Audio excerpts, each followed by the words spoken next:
Yeah. From Rome to Corinth, Galatia, Ephesus. Hear me, my blood on.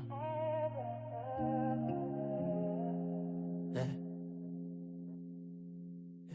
I've been locked in chains, but my pen's still free. Writing from a cell, but my heart still sees. Every son of Jacob lost overseas. Speaking foreign tongues, but you're still my seed. They calling you Greece, they calling you strange, but I know your roots, I remember your names. Benjamin blood still pumping my veins. Same promise spoken, just hidden in pain. I see you in culture, draped in the lies. Worshipping forms, losing your signs, but you still Israel, don't let them divide. What God made holy before space and time. I know you forgot who you are, but the covenant never broke. Scattered like stars in the dark, still written deep in your soul. I'm writing letters to the family, lost tribes scattered through the land. Neither Jew nor Greek in vanity. Same blood, same promise, same plan. I'm calling you home, remember me. Children of Jacob understand.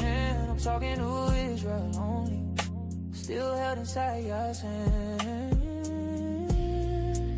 Yeah, still family, don't forget who you are. When I said Gentiles, I wasn't talking strangers. I was calling kin, living under Eliezer's. Hellenized minds, but the blood's still sacred. Just Israelites living in different languages. I know Rome taught you to think you changed. I know Babylon taught you shame, but the law still echoes in your veins. Grace ain't erased it, it restored your name. I walked Damascus, I saw the light. Same God of Abraham opened my sight.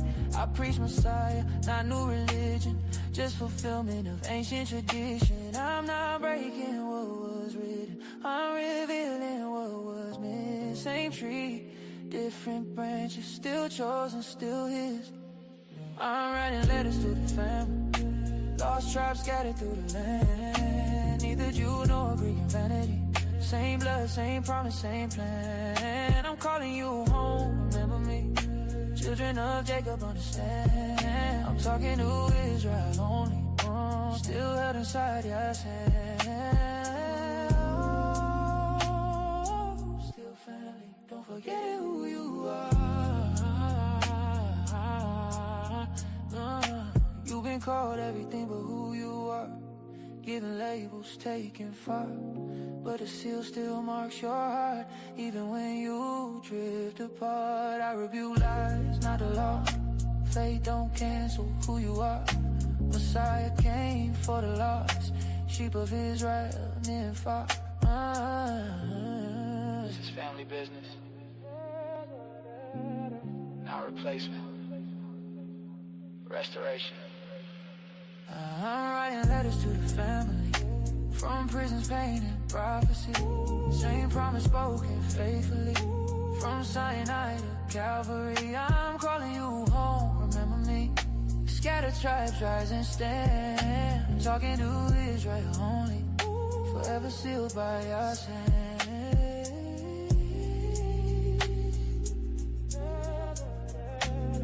Grace and peace to the 12 tribes scattered abroad. From your brother, Paul.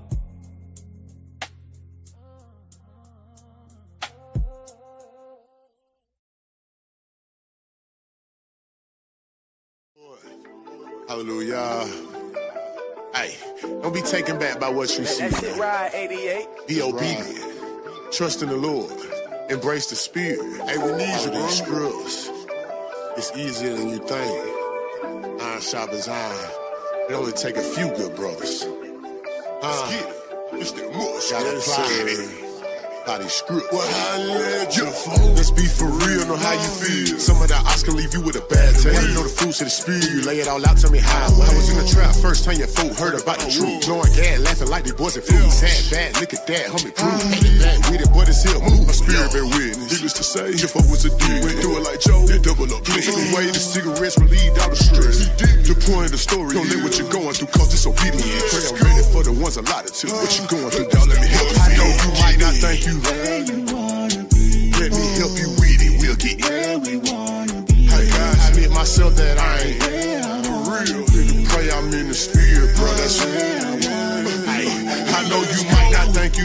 I pray we stay in the spirit, bro. That's don't let that stop you from uniting. Let's do it, bro. Don't let that hold you back in this time right now. All praise to the Most High. Now you know who you is. Now you know where you're from. Now you know why you come. Now you know who salvation for. Now you know they about to be hating more. Now you know temptation coming. Here may go for testimony.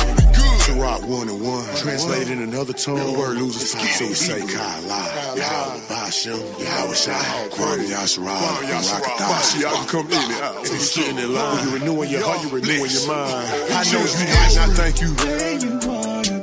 Let me help you with it. We'll get it. I admit myself that I ain't. Pray I'm in the spirit, bro. That's real. I know you might not thank you. Pray we stay in the spirit, bro. That's hey, y'all admit it. I ain't. Don't let that stop you from uniting. Must go get it in time. Got a call from the Arcanal like we overdue. Rock, we gotta work. So you know I had to drop a verse. Guard your light and put the Father first. Luke 11 verse 10. Truth ain't hard to find. You just gotta search. My ox used to be members. Now they members of the body. Who gon' stop the church? We ain't quite where we wanna be, but we doing a little better. Remember I was on the streets doing freestyles trying to warn the sheep. And them nights cold, couldn't go to sleep. That's facts. Flesh was saying give up. You should wait till you get on your feet. Holy Spirit said something different. Look, you gotta start somewhere. Ain't the kingdom where you wanna be. Have faith, that's substance. There's some things you ain't gonna see. Jacob go and tell the lost tribes that we got a king and he hold the keys. On the last day I pray let us in, wipe away our tears and we never leave. I know you might not be where you wanna be, but if you have not and ask not, you never gonna receive. I pray we get on one accord with it, never forfeit it. If you want a crown, must go and get it. I know you might not thank you. I pray we stay in the spirit, bro. That's hey, I'll admit it. I ain't. Don't let that stop you from uniting.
I've been looking for feel good, it's still hood.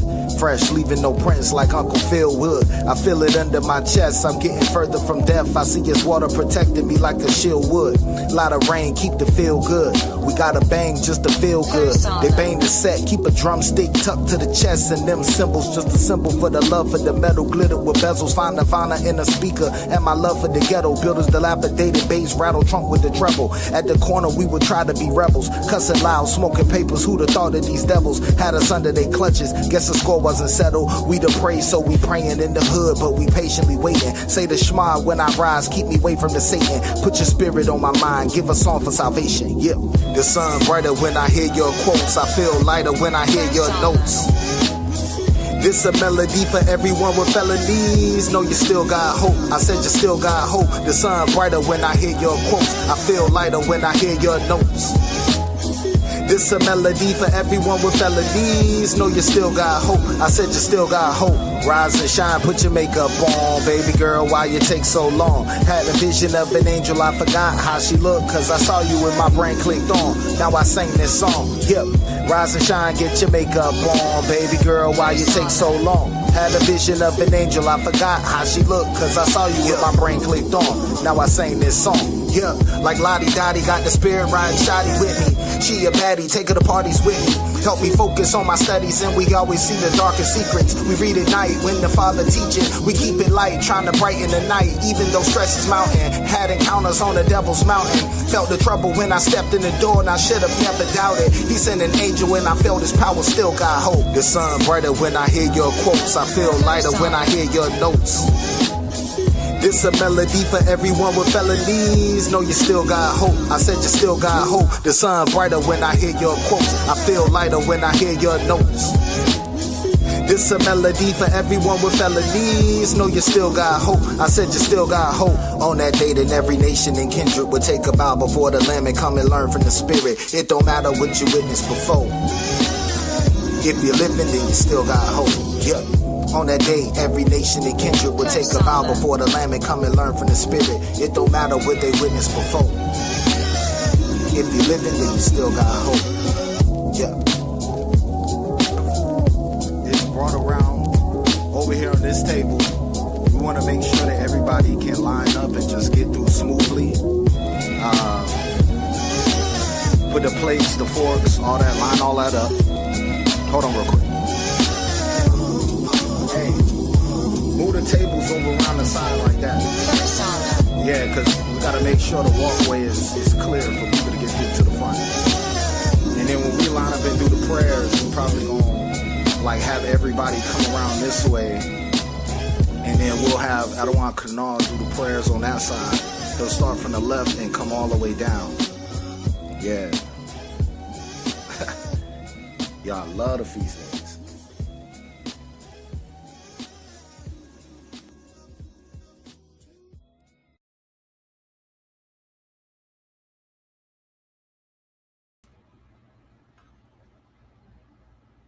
Might be on mute.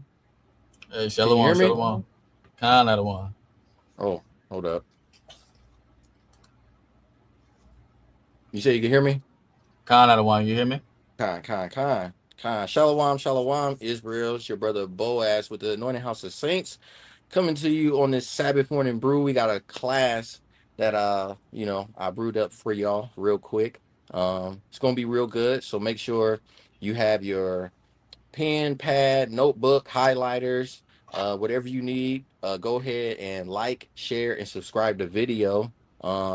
It's not a live stream, but it's gonna be live. So I do want to shout out to all the people, you know what I'm saying, the water, and shout out the water for all of y'all who came in on the class. Stay tuned, don't fall asleep or, click off the class, you know what I'm saying? It's going to be a good one, It's like we going back to the basics. But I'm gonna go through these announcements real quick as soon as the brother pull up the first flyer. That way we can get y'all in tune with everything. So first off, it's the Anointed House of Saints feast day calendar. As we can see, what do we got coming up? August. So Feast of Trumpets is coming up soon, here in September 11th, and right after that, we got the Day of Atonement. One of the major feasts that's coming up at the end of September is Feast of Tabernacles. So we'll be doing that. If you part of the Anointed House of Saints congregation chat, you should be able to send an email to us. That way we can get you in as far as the Feast of Tabernacles, right? Yep, and there go the flyer for it. It's going to be in Greensboro, North Carolina. Feast Tabernacles is through September 25th, and that date is a little wrong. I believe it's to October 8th. Or no, that's right. So that's how long we will be together in Greensboro. It's between the 25th and the 28th. So that is right. Slakia. But yeah, make sure, send us an email. That way we can get y'all on the list. That way, we can congregate together and keep the feast of the Most High, right? And Salaki Adawan. If we got family on the West Coast, you can send us an email to get with Adawan Shaquat. I think they said about 3 hours north of San Francisco, they're congregating on the same exact days. So send an email if you're in California area and you want to congregate with the Feast of Tabernacles in California with AHOS. The water. All right. The next announcement we got going on, if you are interested in prospecting with Anointed House of Saints, you can email us at AnointedHOS. So that's AnointedHOS@gmail.com. You're gonna send your name, phone number, your city, state, and one of the captains will be in reach, will reach back out to you, as far as prospecting with us. The other thing, if any sisters would like to help brothers with the work of the Lord, send us an email to see how you can be a part of our sisters ministry to help us build. So it's the same email, anointedhos@gmail.com. Hi. And then to our congregational chat, please send us an email at anointedhos@gmail.com to join, get access to the congregation, leadership, and the community. Con. Oh, that's the join the congregation chat. Con. Please consider donating. Slakia? I said, boy, you about to put out this mighty lesson? Oh, yeah. It's going down. You know what I'm saying? So for today's lesson, all right, it's leadership begins within. Now, I know we can be, I would say this, when it comes to this lesson, I was working on this, been thinking about it for a minute. Actually, me and the brother Nadia was having a nice long conversation. I got off work early and we've been on the phone for like the last 4 hours, going back and forth about some things, because there's some stuff that he touched on that's relatable to this, and it's something that me and him related on, even though he didn't know about the lesson title until today, but he was able to relate on it because it's like it's the same thing, that same place that he's been in spiritually. You know what I'm saying? So it's interesting how the spirit is moving, right? So first, real quick, can you grab Hebrews chapter 5 and verse 12? I want to start there, right? Because with the lesson leaders, so leadership begins within. This is there's some scriptures in here that's going to remind you of getting rid of the old man. You know what I'm saying? There's some scriptures in here that's going to remind you of the lesson, getting rid of the old man, if you're familiar with it at all or heard it before. You know what I'm saying? Of course, the scriptures in the Bible regarding that, as far as getting rid of the old man, but there's a whole lesson that I can't remember if anybody here brought it out, but it's an older lesson and everything. That's why I said with this lesson, it's like back to the basics. It's just a little twist on it because it's talking about leadership beginning within. So it's almost like a caveat to getting rid of the old man, and then going into where it's like this leadership. But when you got that scripture in Hebrews, can you bring that out for me real quick? It's the book of Hebrews, chapter 5 and verse 12. And it reads, "For when for the time ye ought to be teachers, you have need that one teach you again, which be the first principles of the oracles of God." Right. So this is going into as far as that leadership. When you think you about to be a teacher, one needs to teach you again. Right. That's why it's talking about leadership. This lesson titled "Leadership Begins Within," we gonna get into that as far as like what that looks like and how that is. With getting rid of the old man, that's a start of it, right? That's a part of it. This lesson is like there's multiple parts to this. I'm not sure if I'm gonna bring all the different ones out. Not in this lesson, but it's like almost like a 3-part lesson. So like, give me one hot second. 1 second. So it's almost like in, I would say, 4 parts, right? So you have the leadership begins within, then leadership begins at home, raising sons and daughters, and legacy, or leaving a godly legacy. So it's like 4 different parts. I'm not saying I am going to or not going to do that. I'm geared in that direction. If the brother Nadia, he want to do it with me, since this is something that we kind of both been thinking about without even talking to each other and knowing we both been thinking about it. If you want to do that with me, you know what I'm saying, I'll be more than happy to like do like a series of this for real. But yeah, when you ought to be teachers, you know what I'm saying? When you think you about to start teaching, you know what I'm saying? One needs to teach you again, right? You gotta be ready. You know what I'm saying? Because it's what the first principles are that are the oracles of God, you know. But before you could lead your home, you have to know how to lead yourself, right? Can you get me Proverbs 4:23? And I'm gonna pull it up in the GNT. I don't say nothing talking about, you know what I'm saying, I'm trying to copy because, you know what I'm saying, Adawan Eliel went into the GNT, you know what I'm saying? Like, I know he did, you know. I've been hip to the GNT for a while. You know what I'm saying? Back in the beginning of Clubhouse days, I've been hip to the GNT. So chill. All right. But whenever you get that scripture, go ahead and bring that out, Baba Kushai. This is the book of Proverbs, chapter 4 and verse 23, and it reads, "Keep thy heart with all diligence, for out of it are the issues of life." Right? So it says, keep thy heart with all diligence, right? Mm-hmm. What is that? Keep thy heart with all diligence. That's the first part of it, right? With you being diligent, you're being like careful, being mindful. You know what I'm saying? Right?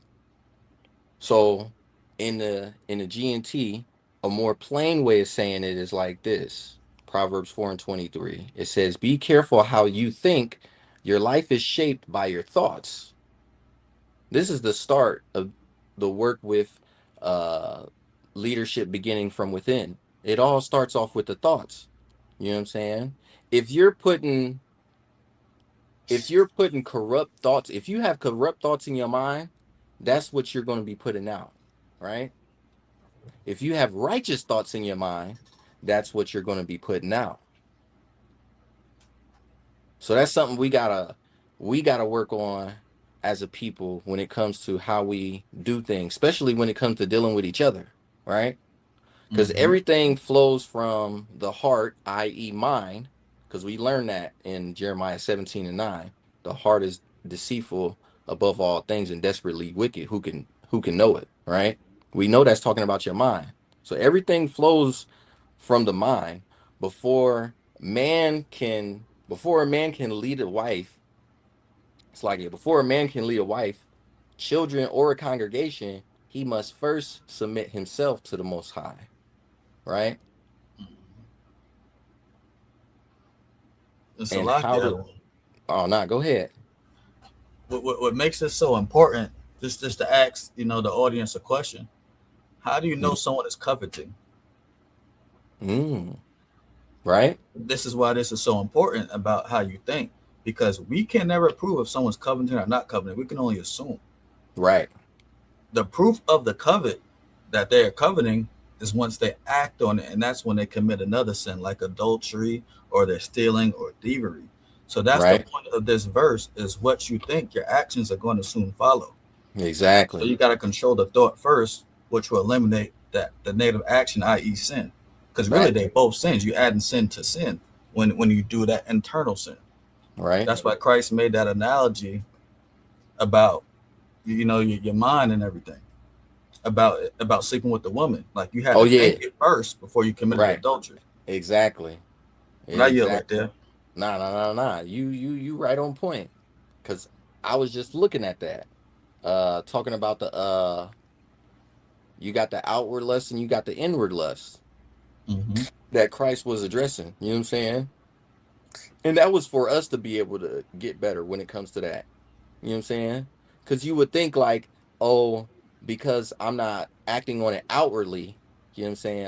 It's just in my mind. But like the brother was just bringing out, you even having it in your mind is the first step of it coming out. That's the process of it. You think it and then you do it, right? So Mm-hmm. real quick, grab Matthew 22 and 37, right? Matthew. Because the first step in this, and with the leadership beginning within, is a spiritual foundation, just like it was talking about in the verse, or what I said before, as far as we must first submit ourselves to the Most High God, right? So we have to have that spiritual foundation and relationship with the Most High God, right? And whenever you got that, can you bring that out, Baba Cashapp? It's the book of Matthew, chapter 22 and verse 37, and it reads, And Yahweh said unto him, Thou shalt love the Lord thy God with all thy heart, and with all thy soul, and with all thy mind. Okay. So this is a step in how you want to submit yourself to the Most High.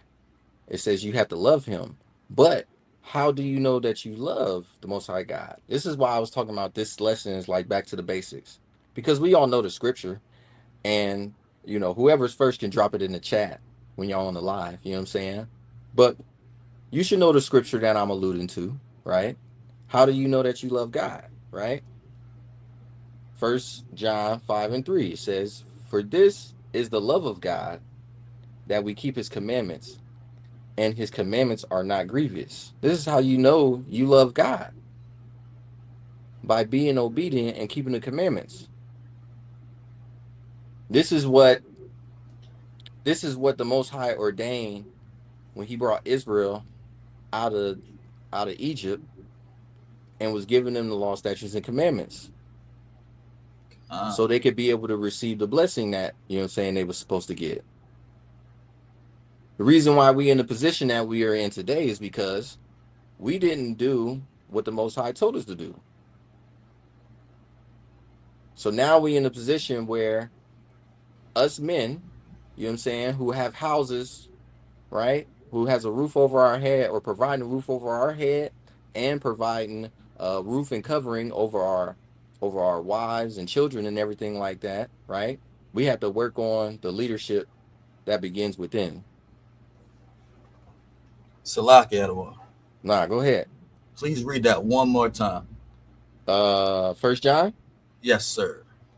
This book of 1 John, chapter 5 and verse 3, for this is the love of God, that we keep His commandments, and His commandments are not grievous. So not only are you supposed to keep His commandments, they're not supposed to be grievous to you.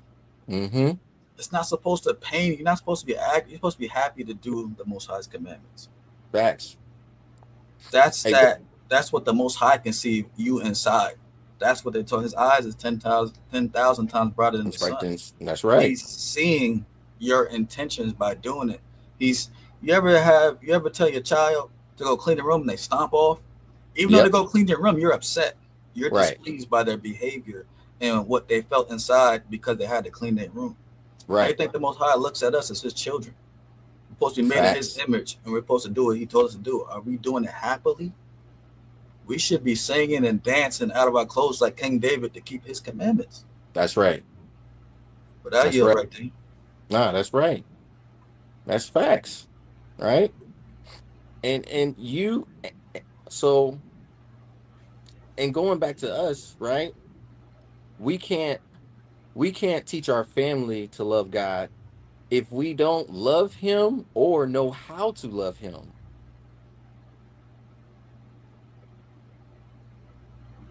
So we can't sit back here and be like, we gonna teach our family to love God if we don't love Him or know how to love Him, right? We can't do the Christian apologist phrase where it's like, God knows my heart, right? We was just talking about Jeremiah 17:9. The heart is desperately wicked. Who can know it, right? So that's not going to work. So how we understand and how the Most High has showed us, because the word, the scriptures, and everything is for us. He put this together for us to be able to understand. So this is how we know we love God, when we do what it's talking about here in 1 John 5:3, right? And then can you grab Sirach chapter 2 and verse 1? Because there's a whole process with this. There's a whole process with this when you going through this, when you're going through this. This is I mean, it's just like refinement. It is refinement. You know what I'm saying? And this is what is going to occur during this time while you're going through this. Can you read that, Baba Kasha? This is the book of Sirach or Ecclesiasticus, chapter 2, starting at the top. And it reads, My son, if thou come to serve the Lord, prepare thy soul for temptation. Right. Set thy heart aright and constantly endure, and make not haste in the time of trouble. Keep reading. Cleave unto him and depart not away, that thou mayest be increased at thy last end. Right. So the whole thing is, when you get down to it, it's like you're going to go through the trials. We have to go through the trials so we can get to this part. Read that verse, the end of that verse again. Verse 3. Cleave unto him and depart not away, that thou mayest be increased at thy last end. See, because you're going to be increased at your last end, right? Read all the way down to verse 6, Baba Kasha. Continue on in verse 4. Whatsoever is brought upon thee, take cheerfully, and be patient when thou art changed to a low estate. So whatever is going on or whatever happens to you, whether that be good or bad, you know what I'm saying? It's all right. It's going to be all right. The Most High is telling you right now, this is going to happen to you, right? And just be patient when you change to a lower state, right? Because this is that moment where you're basically being what did I say it was earlier? You're on factory reset. You're going through a factory reset, right? And you might have to come down so he can rise you back up to the top, right? Keep reading, Baba Kasha. Continue on in verse 5. For gold is tried in the fire, and acceptable men in the furnace of adversity. Believe in him, and he will help thee. Order thy way aright, and trust in him. Right? So order thy way right and trust in him. So he's already given you, the code. I know I said this before about Deuteronomy, you know what I'm saying, when it talks about I record thee this day, talking about there's blessings and cursings, life and death, and he says therefore choose life. Slacky, I'm paraphrasing, right? But I'm like, this is the cheat code. This whole thing is the cheat code. He's telling you exactly what's going on and what's going to happen, and he's preparing you for it, right? So since he's preparing you for it, you can't respond when it does happen and be like, why me, right? Because he even said that, right? This is 1 Peter 4:12. It says, Beloved, think it not strange concerning the fiery trial which is to try you, as though some strange thing happened unto you. You can't look at this and go, oh, why is this happening to me? Ain't nothing strange about it. He told you this was going to happen. Sirach broke it down in 6 verses and explained, look, this is what's going to happen. This is what you're going to go through. It's all right. Be cool. Be patient. Don't worry. He's refining you. He's doing a factory reset on you. This is putting you in the position as men, even with sisters who are wise, you know what I'm saying, it's putting us in the right position that we need to be for us to be leaders, but it starts from within. Right? So we got to work on bring it out. We got to work on that. You know what I'm saying? We got to do that. We got to get this factory reset, this rewiring, right? Bring out your precept. This is the book of Romans, chapter 8, verse 28. And it reads, And we all know that all things work together for the good of them that love God, to them who are the called according to his purpose. Mm-hmm. And who are the called? Us. Exactly. You see, we are the people who's being talked about throughout the whole entire scriptures. We're the people who are going through these trials. We're the people who said, when these curses come upon thee, there'll be only for a sign and for a wonder. This is how we know that this is talking about us, because we the ones who are going through it. We the ones who are being persecuted. We the ones who are being attacked and not getting righteous judgment. You know what I'm saying? Being slaughtered in the streets, hearing about people, sisters being hung and stuff like that. I seen a video earlier today, 3 Shedemites, right? Had a had an Israelite sister come to their house to basically drug her and then jump her and beat her up. And I believe they said like she has autism or something like that. Like what? Are you kidding me?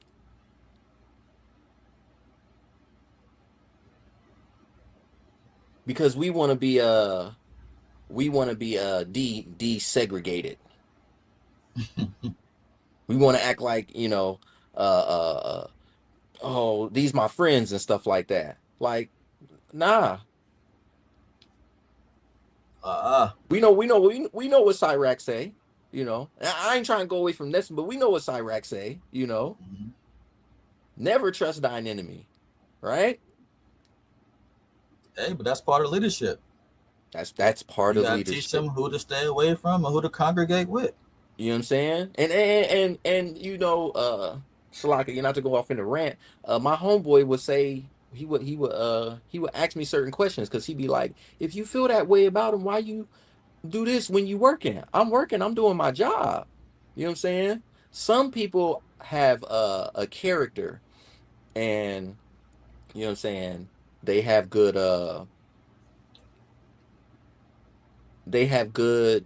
character. You know what I'm saying? But that doesn't take away from who they are, for real. That doesn't take away from whatever is going on in their mind, you know. Just because I may not, I don't like them or whatever like that, doesn't mean like, you know, I won't work with them or do whatever as far as business and things like that, you know. And Salakia, go ahead. That's part of our punishment. That they're above us and we have to deal with it. We got to deal with it.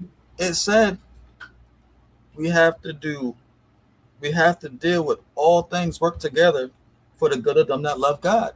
That's right. We take that, just because we take that on cheerfully and understand this is our punishment, this is what we have to endure. That's increasing our patience. Mm-hmm. That's increasing our leadership. That's increasing our character traits. That's and it's going to exude off of us, and people are going to be watching. And then that same what's exuding off of us, you know what I'm saying, it's also going to go on to who? Your children, right? Because this is part of that leadership that begins within. Because this is the pre-step before the leadership begins at home. Mm-hmm. You know what I'm saying? That's why this rewiring, or what we about to go into, this renewing the mind, you know what I'm saying, why this is important. Can you grab Romans 12:2, Baba Cashapp? It's the book of Romans, chapter 12 and verse 2. Mm-hmm. And it reads, and be not conformed to this world, right? But be ye transformed by the renewing of your mind, mm-hmm. that ye may prove what is that good and acceptable and perfect will of God. Right. So when we submitting ourselves to the Most High God, and it's telling us that this is how we know we love God, by keeping his commandments. In this verse, right, this is the acceptable will of him. Mm-hmm. Give me Psalms 19:7, because it talks about perfect, right? As far as being perfect, because we know the thought of being perfect today, you know what I'm saying, it's a different, it's like a different definition as far as like in man's eyes. But according to the Bible, this is what perfect is. This is the perfect that is talking about in Romans 12. Can you read that, Baba Kashan? It's the book of Psalms, chapter 19 and verse 7, and it reads, "The law of the Lord is perfect, converting the soul." And this is what is going into where it's talking about converting the soul. When we talking about renewing your mind, you know what I'm saying? Like Paul is talking about here in Romans, the law is going to be that working thing that's going to help with that converting, that rewiring. It's the law is going to help with this factory reset. You start factory resetting and start reading these scriptures and start getting this understanding. You start going into the similitudes and parables and dark sayings. Your whole perspective going to change. Like me and the brother was having a conversation where I'm like, we spoke about beforehand, you know, we have to understand, this is what Nadiab said, we have to understand the scriptures in a way that the people who came way before us, who wrote this, we got to understand it from their level.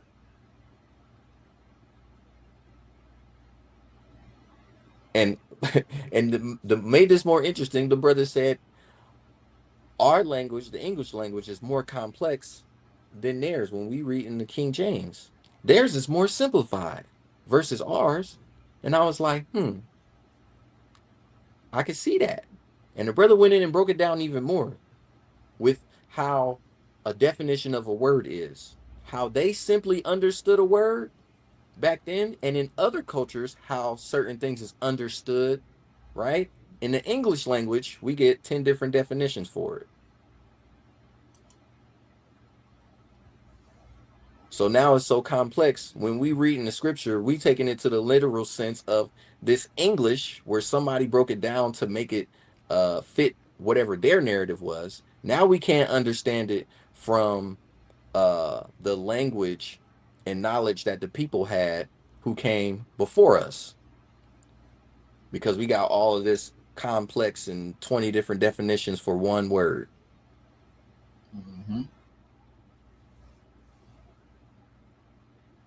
So it's factory reset. It's time to rewire, right? Because a household is shaped by the thoughts of its leaders. That's right. Fact. So if my leader is Yahushua, right, according to 1 Corinthians 11:3, and his leadership head is the Most High, how is the house formed or shaped? What is the house formed or shaped in? In the word, in the law, statutes, and commandments. Right? Can you grab Isaiah 26:3? God, and just real quick before I bring that up, Okay. Oh no, go ahead. Because we was talking about patience and going through that fiery trial, not to go all the way back, but as in the audience, if you're having trouble with going through your fiery trial, the Most High already said He got you, and if you're still having trouble, the solution is pray for more faith. Right. Because that's a faith problem. That's a wavering problem. See, the thing is, we know what the scriptures say, then we beat ourselves up, not for being at the level we want to be immediately. And sometimes we just need more faith, more patience. We got to look for the solutions in the scriptures. Because even the disciples that walked with Christ had doubt. He said, you need more faith. Right. Oh, ye have little faith. And they even asked, well, increase my faith. Sometimes we have to humble down and be able to do that ourselves. Sometimes what it is it's not even that we have to humble down and do it ourselves. The Most High, He's going to give you that, but we also have to do our due diligence and put in the work as well.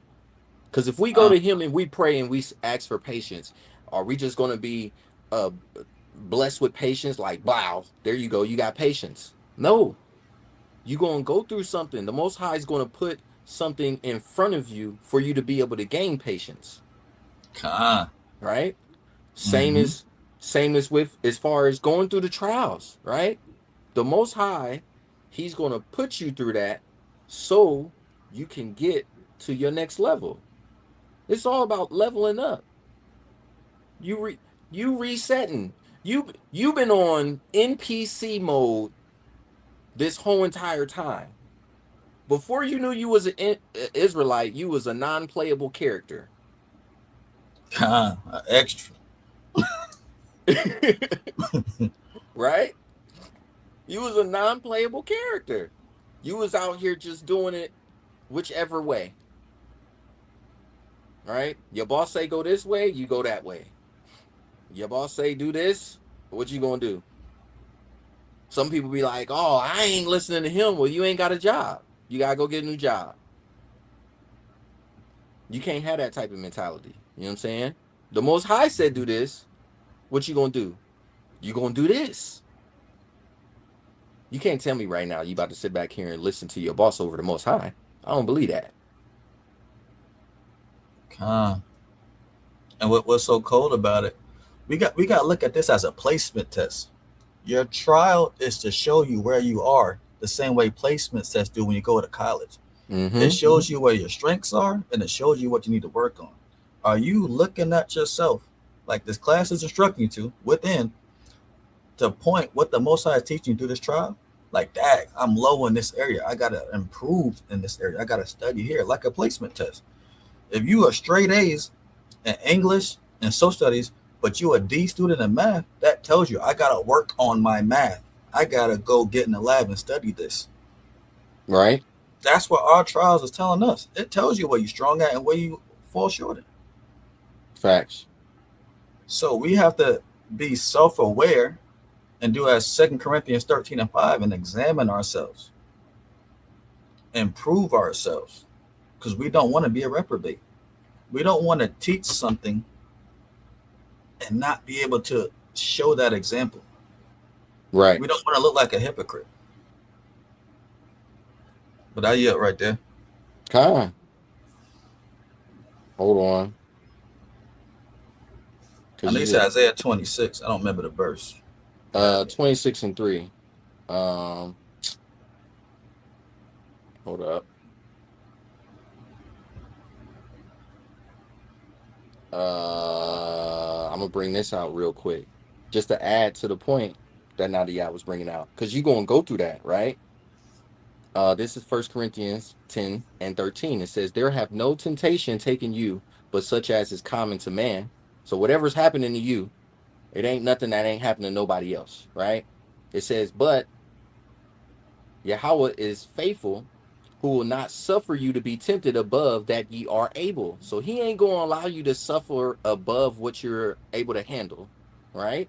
And then it says, "But will with the temptation also make a way to escape, that ye may be able to bear it." So he even going to give you a way out. Like, come on, man.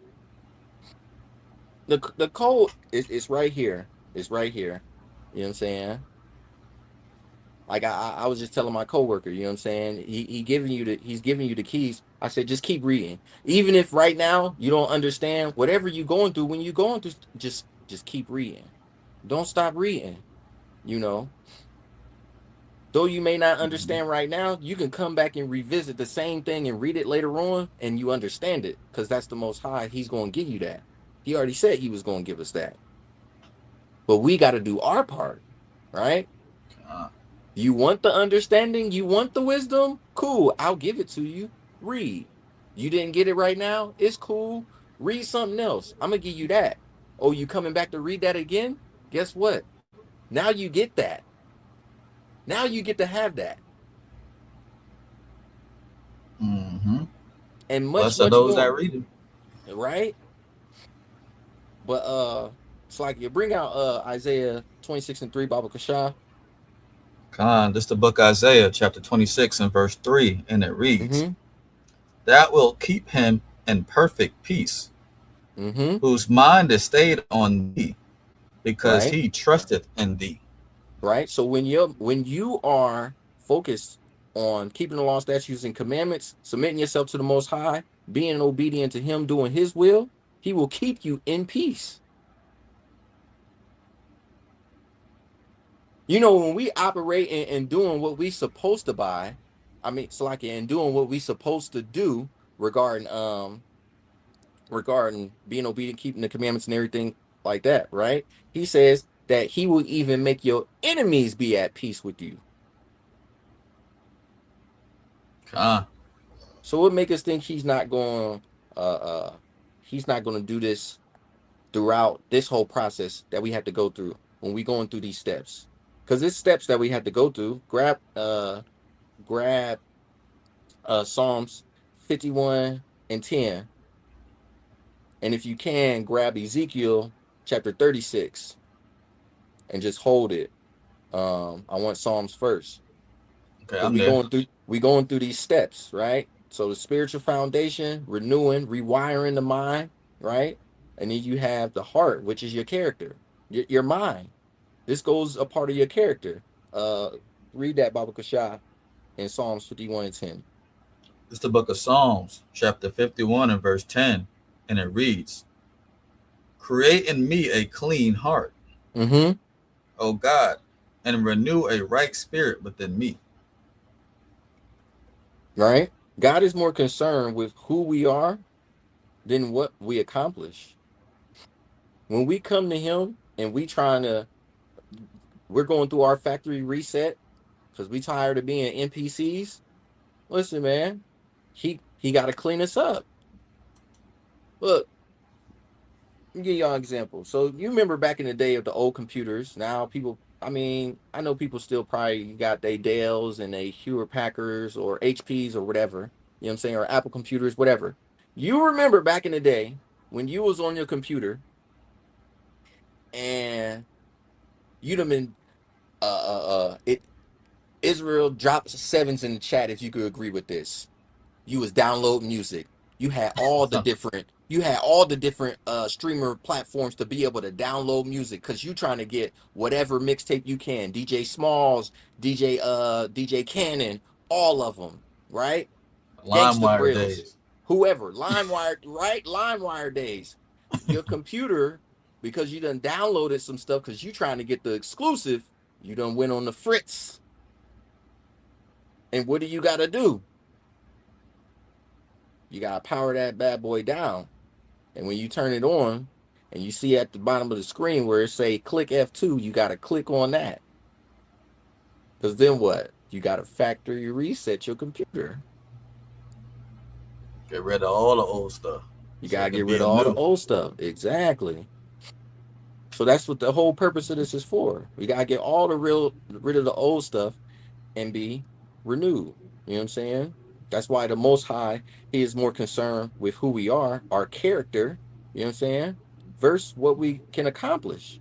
You know, not saying you accomplishing this isn't important, because it is.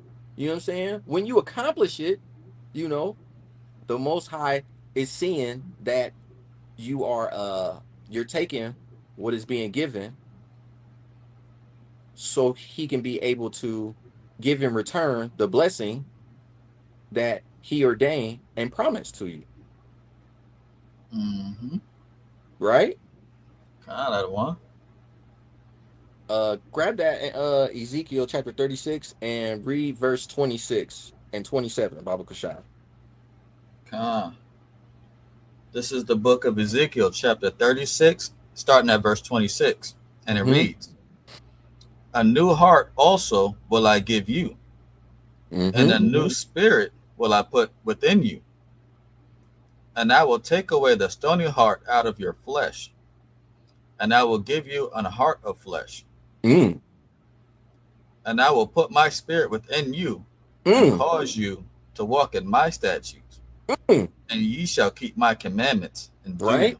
So this is what the Most High just told you what he gonna do. But there's something that you got to do first. Leadership begins within because of the fact of you gotta work on the cleaning up, right? You gotta work on the character. You gotta work on your spiritual relationship with the Most High. You gotta work on the way your mind operates and what's going through your mind. And when corruptness starts to come into your mind, we know it's Satan. You know, what do we need to do? Call a brother, open your Bible, start reading. Like, it's like we forgot this. This ain't nothing new. We was doing this before when we were discovering the fact that we are the true Israelites according to the Bible. We was jumping in that thing because it was like, oh, this is where I need to go for the answer. Now it's like, because we know what we know, it's almost like you ain't going there like you usually would. Or you're not calling the brother like you usually would. Where you know when you had that conversation, when you call that brother, or when you open the word of the Most High, all of a sudden, anything that could be corrupt, it's like it turns into dust. It's like fiery ash being burned away. Whatever's going on, even something that there would be stuff that would be going on around me that would be bothering me. I start reading, not understanding a thing what I'm reading, and all of a sudden, it's like whatever was bothering me, it left. And then I'm focused over here where I'm like, there's 12 verses I read, but there's this one that's really sticking out to me. I need to ask the Adawan about that.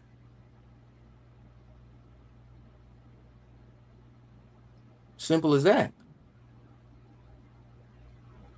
Oh, it sound easier said than done. That's easier said than done. It is easier said than done when you got that type of mentality. When you thinking like that, see, we be real quick to shoot a thing down. It's like you given the keys and everything to be able to do what it is that you need to do, and then with the keys being given to you, then it's like you shooting it down. Why is that? It's like, do you want the kingdom? Do you want to be in Slaki, I got you. Do you want to be in this mental state where it's like I gotta be be displeased, I gotta hate my job, and I gotta be like this because this is what the Bible said it's gonna be like and stuff. Like, no, he gave you the knowledge so you can know what's going on. Now he like, cool, we're wired, reset. Now that you know it, that don't mean you gotta go through the rest of your days being like, ugh. But Slakia, go ahead. Now, just to add on to the point you was making, just to give them a quick little analogy, because everyone here washed dishes. Just imagine back in the day, you ran the dishwater, you got your cup, glass cup, you washed it. You know you touch every crevice of that cup.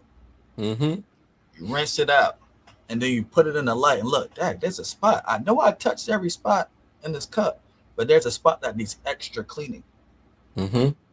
That's what we have to do within ourselves, because a lot of times we get complacent with the knowledge we have because we touched on all the things that we need to touch on, but everyone has that spot that needs extra cleaning. Everyone has their own weaknesses. We have to be, that's what leadership starts. You have to be aware of it. How are you going to spot other people's flaws? You can't spot your own. Right. Then you just look like a hypocrite. Exactly. And you jump the gun. We have to wash our cups clean, rinse it off, let it dry, put it in the light. Like, I got to touch that up again. Right.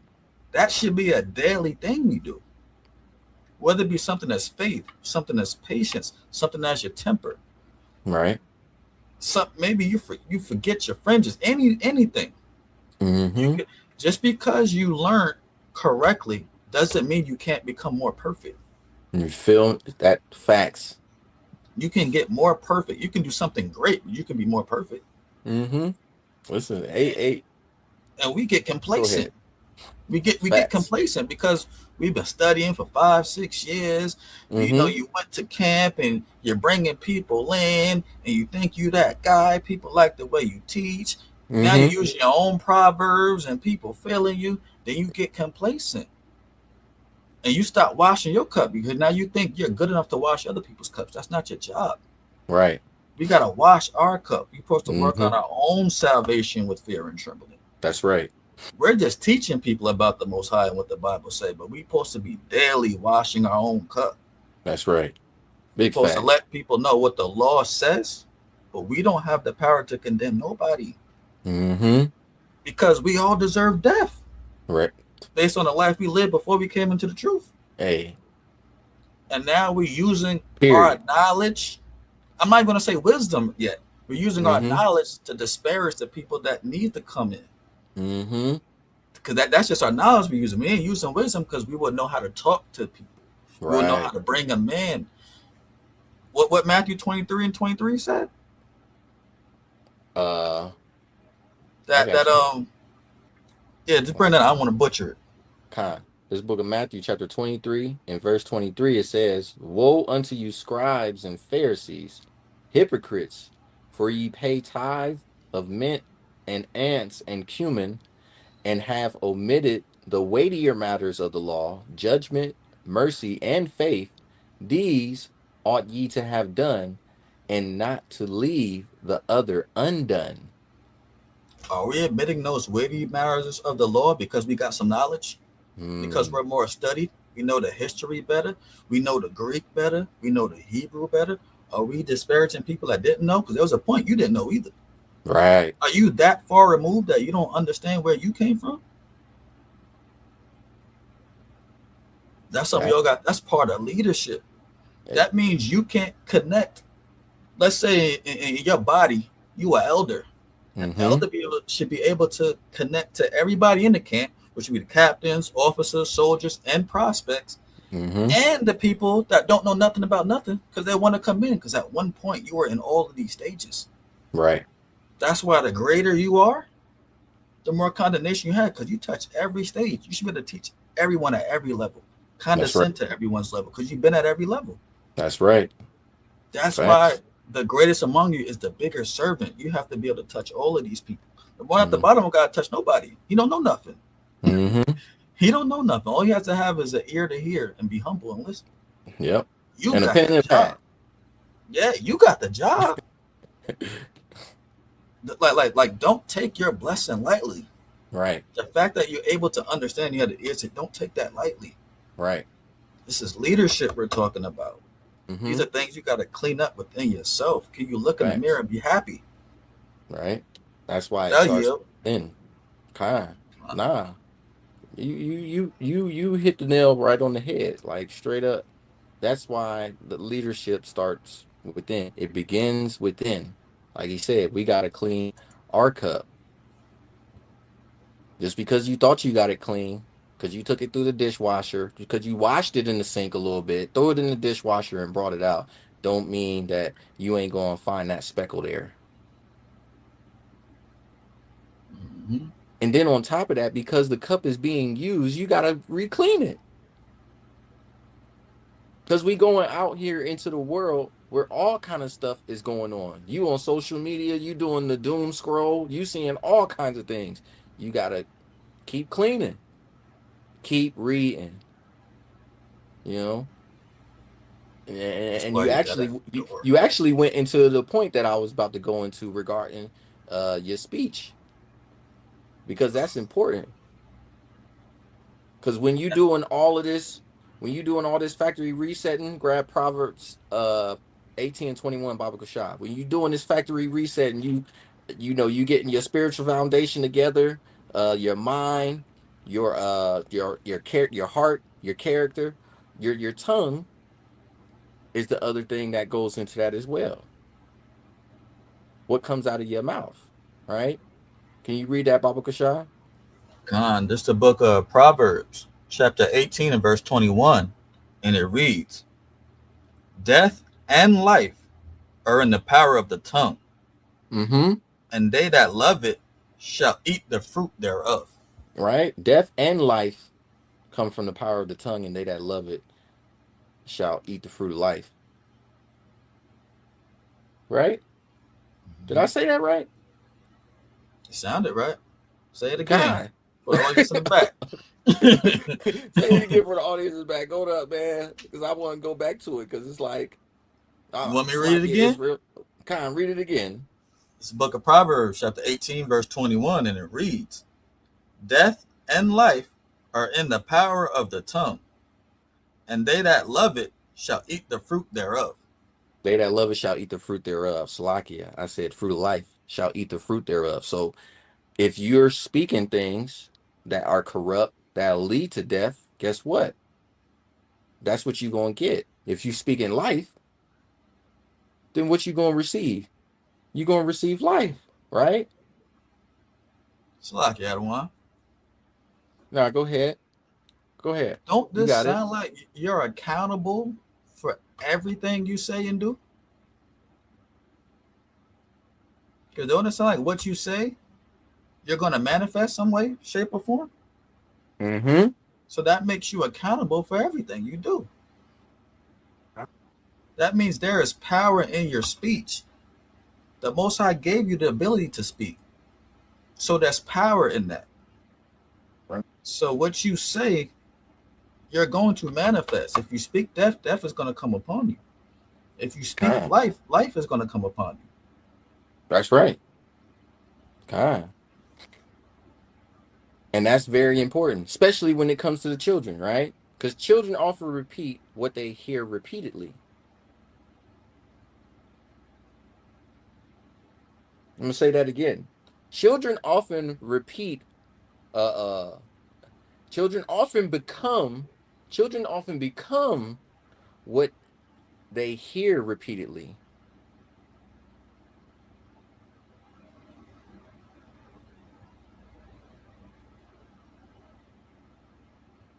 So that's why we gotta be mindful on what we saying. Can you grab Sirach chapter 5 and verse 11, Baba Kasha?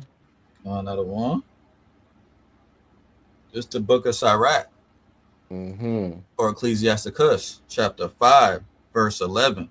And it reads, be swift to hear, and let that life be sincere, and with patience give answer. Right. That's cold. Keep reading. Verse 12. If thou hast understanding, answer thy neighbor. If not, lay thy hand upon thy mouth. So this is talking about as far as like your speech. We can't be the same way that we used to when we would be who normally says this saying, don't listen to respond. Who normally says that?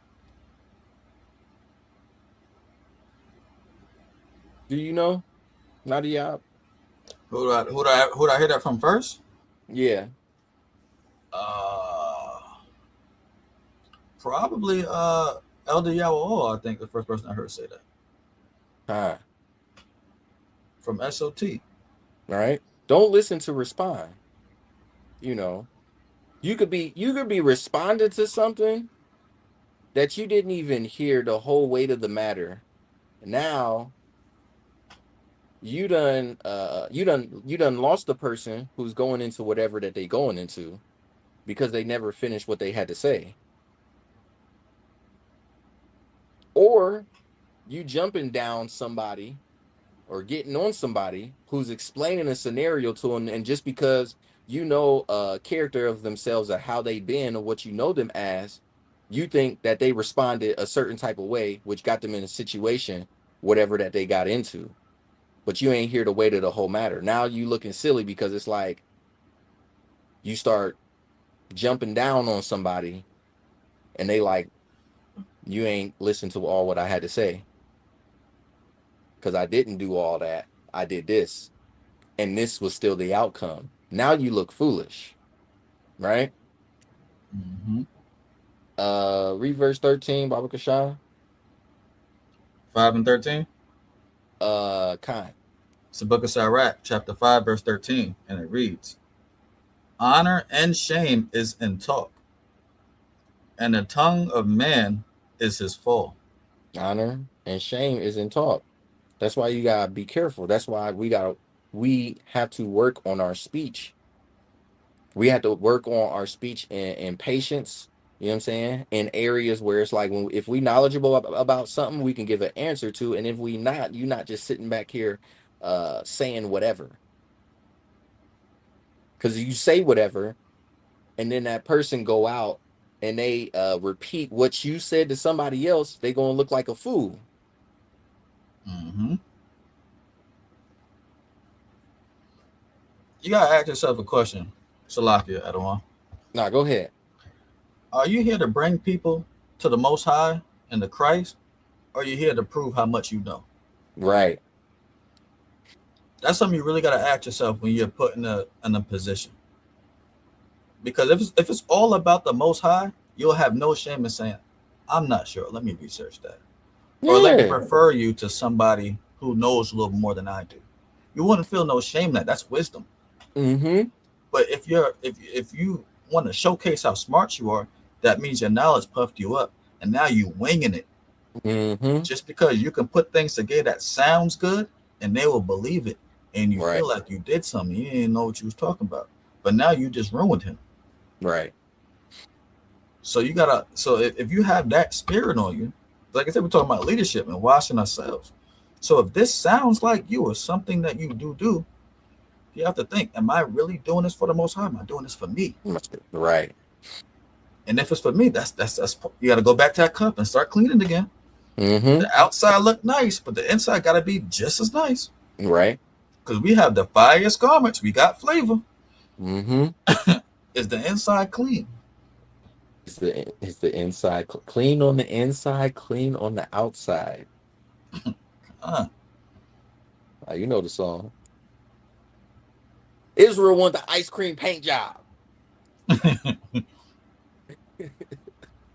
But now, so all of these steps that we going into, that we talking about, it all encapsulates what? The within, the body. Grab First Corinthians 6:19, the body, because this is important.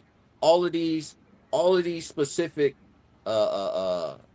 steps that we're referring to and what it's talking about, it all encapsulates the body.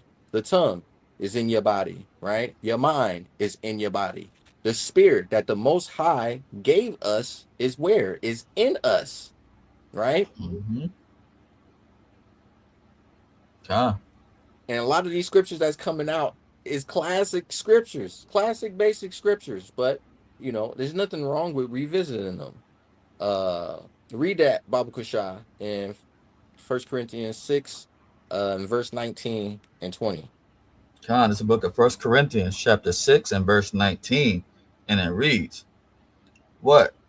Know you not that your body is a temple of the Holy Spirit, which is in you, which ye have of God? Which ye have of who? Of God. So you know who gave it to you. Keep reading. And ye are not your own. And ye are not your own. So you have to understand that. The body don't belong to you. It's on rent. It's rented out right now. Keep reading. It's cold. Verse 20.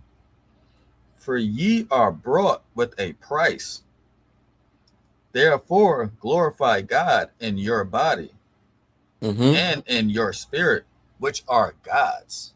Right? Glorify the Most High in body and in spirit, which are his. Grab Romans 12:1. See, this is key, because it's not yours. These are the things that need to be done for leadership within.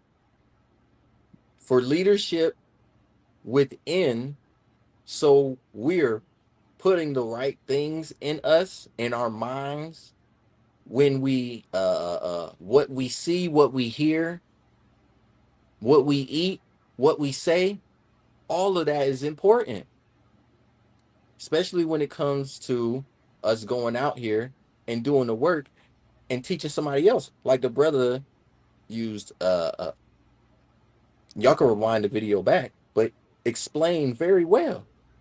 Explained and broke down very well as far as, you know what I'm saying, us doing the due diligence that we need to do, so we are operating the right way and doing what is necessary that is pleasing to the Most High and for his people. Because that's important. You got that Romans? 12:1. Con. It's the book of Romans, chapter 12 and verse 1.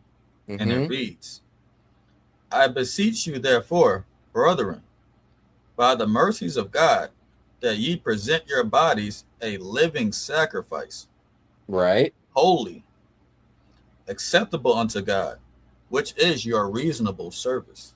This is your reasonable service, right? This is how you glorify the Most High in your body, right? And in spirit. Because you make yourself a living sacrifice. That's how you do it.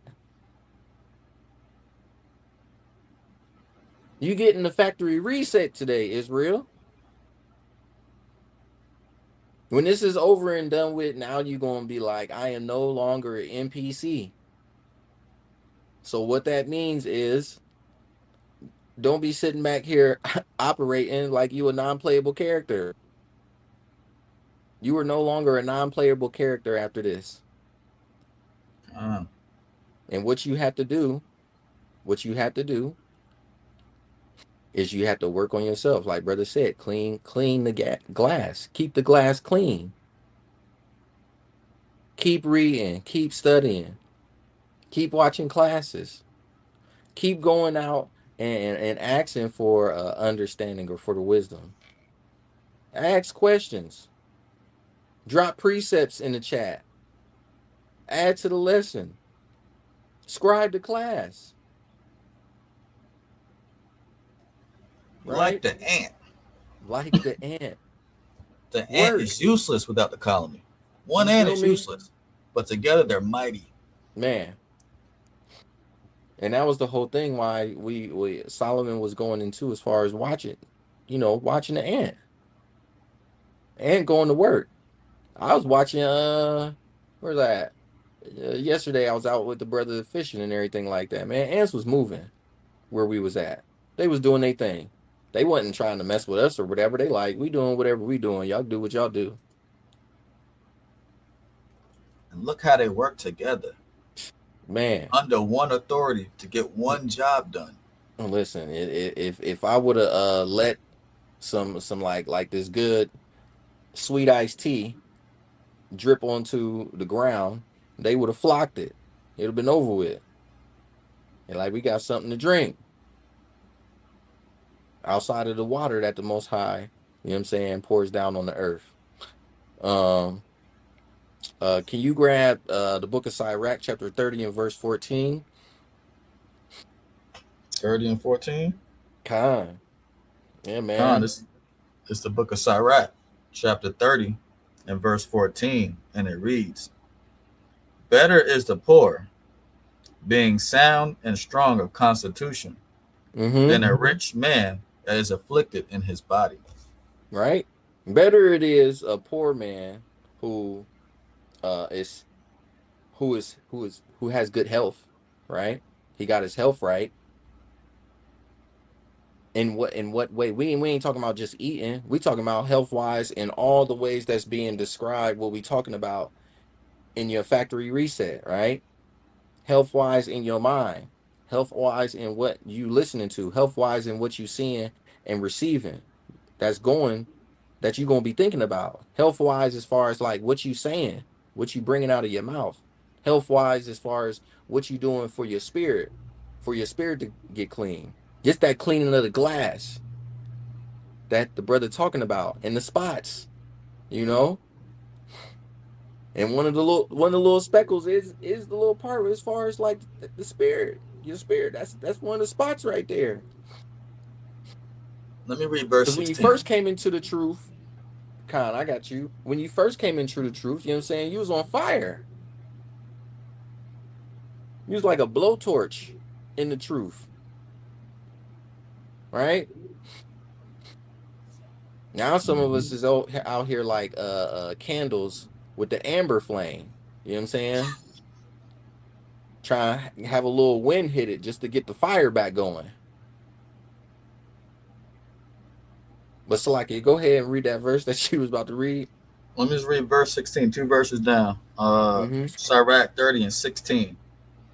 There is no riches above a sound body. Right. And no joy above the joy of heart. We back in the inside. We back in the inside. Back in the inside. I was actually going to have you read to that verse. First. Let's start with the mind first. That's right. I was actually going to have you read that. But that's good. We locked in. We locked in. Right? So with that, all these steps that we going through, the tongue, you know what I'm saying, your body, right? Make yourself a living sacrifice. You know what you got to do. You know you got to go through this. Sirach 2, 1 through 6. 1 through, really it's like, I think it's like 1 through 10 or 11 and 12. Right? Your spiritual foundation with the Most High, your mind, the character of yourself, you know what I'm saying? And then what else is in here, right? What's another step? Another step is this self-control, right? Your self-control. Can you grab Proverbs 16 and 32, Baba Cashapp? No problem. Matter of fact, grab Proverbs 25 and 28. I don't even want 16 and 32 anymore. I mean, we can go to it, but I like this one. I really like this one. Read that. It's the book of Proverbs, chapter 25, verse 28, and it reads, He that hath no rule over his own spirit is like a city that is broken down and without walls. If you don't have no control to go through these steps, 1, spiritual foundation, your relationship with the Most High. 2, the renewing of your mind. 3, your heart, character, your mind still. 4, your tongue. 5, the body in its entirety. And 6, self-control. If you can't do that, you can't be a leader.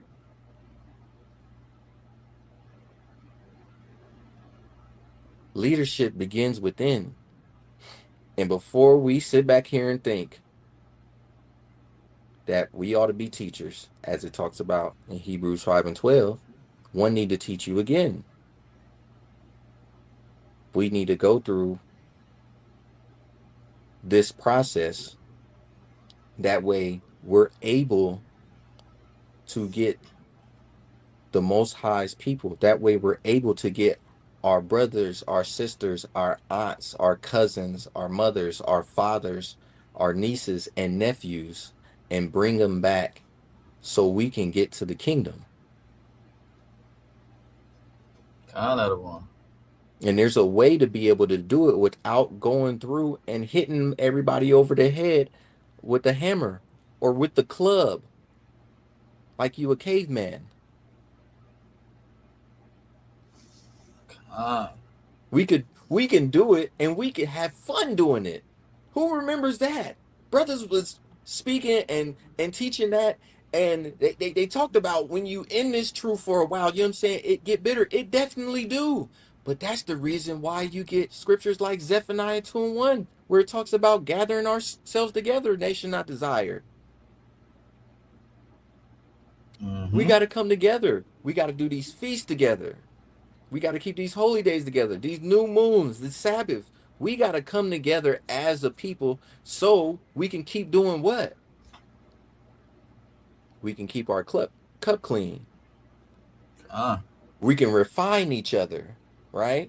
We can sharpen each other's sword.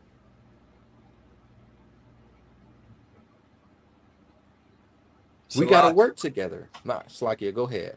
But we got to work together. Grab 1 Corinthians 6 and 2 real quick for me, Baba Cashapp. And this is for all the people that's looking at this class and think it's too much to deal with. And they say, well, I don't want to be a leader. Before we read the scripture, ask yourself, are you an Israelite? Right. Bring it out for me, other one. This is book of 1 Corinthians chapter 6 and verse 2. Do ye not know that the saints shall judge the world? And if the world shall be judged by you, Are ye unworthy to judge the smallest matters? Who are the saints, Adawan? Israel. So if you're an Israelite, you're supposed to be sitting in the seat of judging. That's right. You're supposed to be a leader. To be an Israelite, you have to be some form of a leader. Mm-hmm. Whether you're a prospect or the elder, you're a leader to somebody. Matter of fact, if you have a family, you're a leader. Mm-hmm. Whether you're in a body or not. That's right. Let's go down to the smallest level and focus on the smallest level. One, you have to lead yourself. Right. You have to lead yourself. That's what the class is all about. You gotta lead yourself for who? To get to the Most High. Yeah. Right. You know what I'm saying? But who's going to be that first example that sees it? Say that one more time. Who's going to be the first example that's going to see that?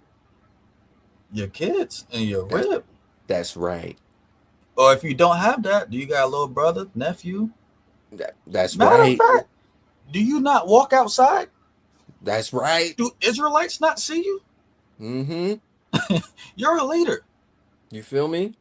Remember Charles Barkley said, I am not a leader. He didn't remember he made that? How many people looked up to Charles Barkley and started acting like Charles Barkley?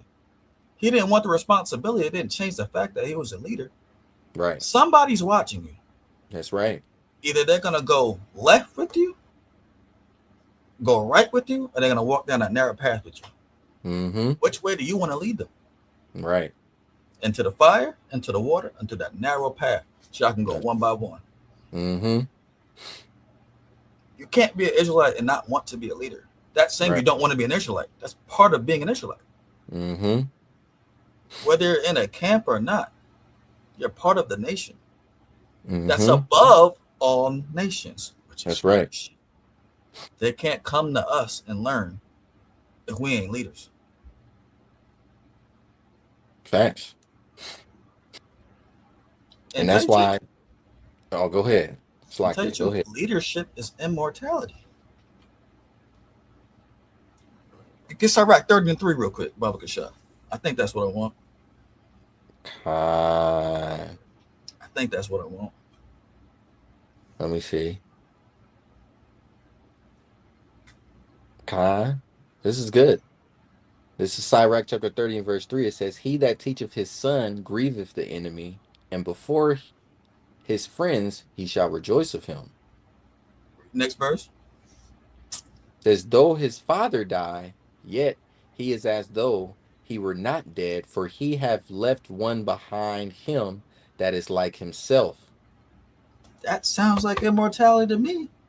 If you are that great example and your kid follows after that, and he does that for his kid, they're all living as if they were you, because your example in your walk lives on through your lineage. That's right. That's mighty. What's better than that? A good name is everything. And if your kid keeps that name going,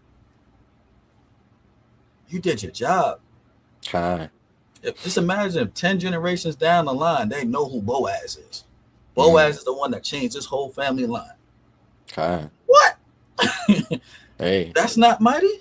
The only thing I can say is all praise to the Most High, for real. When it comes down to it. Exactly. Why wouldn't you want that? When you look at real lives, look at Michael Jordan. Look at his legacy. What is his firstborn son doing? Look at Magic Johnson. What is his firstborn son doing? Just think about that. We think of Mike Jordan, that's it. Mike Jordan, his shoes. We don't think about his kids. Magic Johnson, we think about the passing and his theaters and his business acumen. We don't think about his children. Right. They're not like them. Right. They're not like the people that they came from. Right. In 2 generations, we're not even going. Like, you know what I'm saying? Yeah. What happened to the lineage? Right. Not saying that they had the hoop, but what did they do with their lives? They're not worth remembering. Hey, Salakia, Nadia. But that's something as far as how you are when you, because you are that first example for your children, how you are in your household is they're so impressionable. They see that they either gonna take that in to react like that in their time, or they gonna look for that type of behavior in somebody else when they go out into the world. So it's like, you know, when it comes to that self-control, we got to be mindful when it comes to what we say, how we react, how we respond to certain situations, you know, the type of you know, what we bring into our household, what we listen to, the stuff that we watch on TV. Listen, I'm a big kid. I'm a big kid. I'm watching anime. And I could tell you right now, there's some stuff that I'm like, it don't get watched the second time. There's stuff well, Nadia, I know you know this. We'll watch some things multiple times because it's like if it's good, watch it again. There's some things that they got on the TV. It's like it ain't getting a second time. We not getting a second, third, or whatever. You lucky you got it first. That's only because of the wickedness that they decided to sneak in there. Not as if like there ain't wicked stuff in everything, but it's like because I'm a big kid and I watch what I watch. I be talking to my rib when it comes to our kids, and I'm like, yo, you know, I watch a lot of stuff. I will say this: I seen this, they don't need to watch that. I seen that, they don't need to watch that neither. I ain't watched that, but I seen it online. They don't need to watch that. And she know she on that type of time. She don't be playing. She like, y'all can get the you can get Sesame Street. I seen Sesame Street recently, and I'm like, they got it all cartoon animated. I'm like, what happened to the Muppets? Like, y'all tripping, right? So self-control is very important because before ruling a household or ministry, organization, camp, right, we had to learn how to rule our own spirit. Can you grab the Titus chapter 2 and verse 11, Bible Cashapp? This is the book of Titus, chapter 2 and verse 11, and it reads, "For the grace of God that bringeth salvation hath appeared to all men, teaching us that, denying ungodliness and worldly lust, we should live soberly, righteously, and godly in this present world." In this present world, this is how we need to live. It didn't say, oh, when Yahushua come back, then we need to live like that. No, in this present world, while we waiting on his arrival, this is how we need to live. This is what we need to be doing. Yo, we need to be having a good time while we go into this. Yo, I hope y'all writing down these precepts, scribing the class, taking notes with your pen and notepad, highlighting, making notes. If a brother is saying something and drops a parable, you write that down. And then go back and revisit it. If you part of the AHOS congregation chat, yo, let's talk about it in there. Let's talk about all the classes in there, right? Because this is key as far as being able to as far as that leadership that we have, because we supposed to lead. It's ordained to us. You know what I'm saying? We supposed to lead. Like we grow up, we are leaders. Just like Nadia was saying, you go out here into the world, even if you don't have a wife, husband, children, and everything like that, somebody is watching you. And if you're not in a place where it's like you gonna lead somebody the right way, hey man, go hunker under some covers in a cave or in a closet and stay there. Especially if you go for real, especially if you go and take your own people down the path of destruction where they're destroying themselves with the music that they put out there, the things that they say and that they promote to people, but they won't sit back here and have their kids listening to that. But Slakia, go ahead. You good, Adawan. I just wanted to put it in perspective for the audience. Give an example of what we're doing, an example in the world.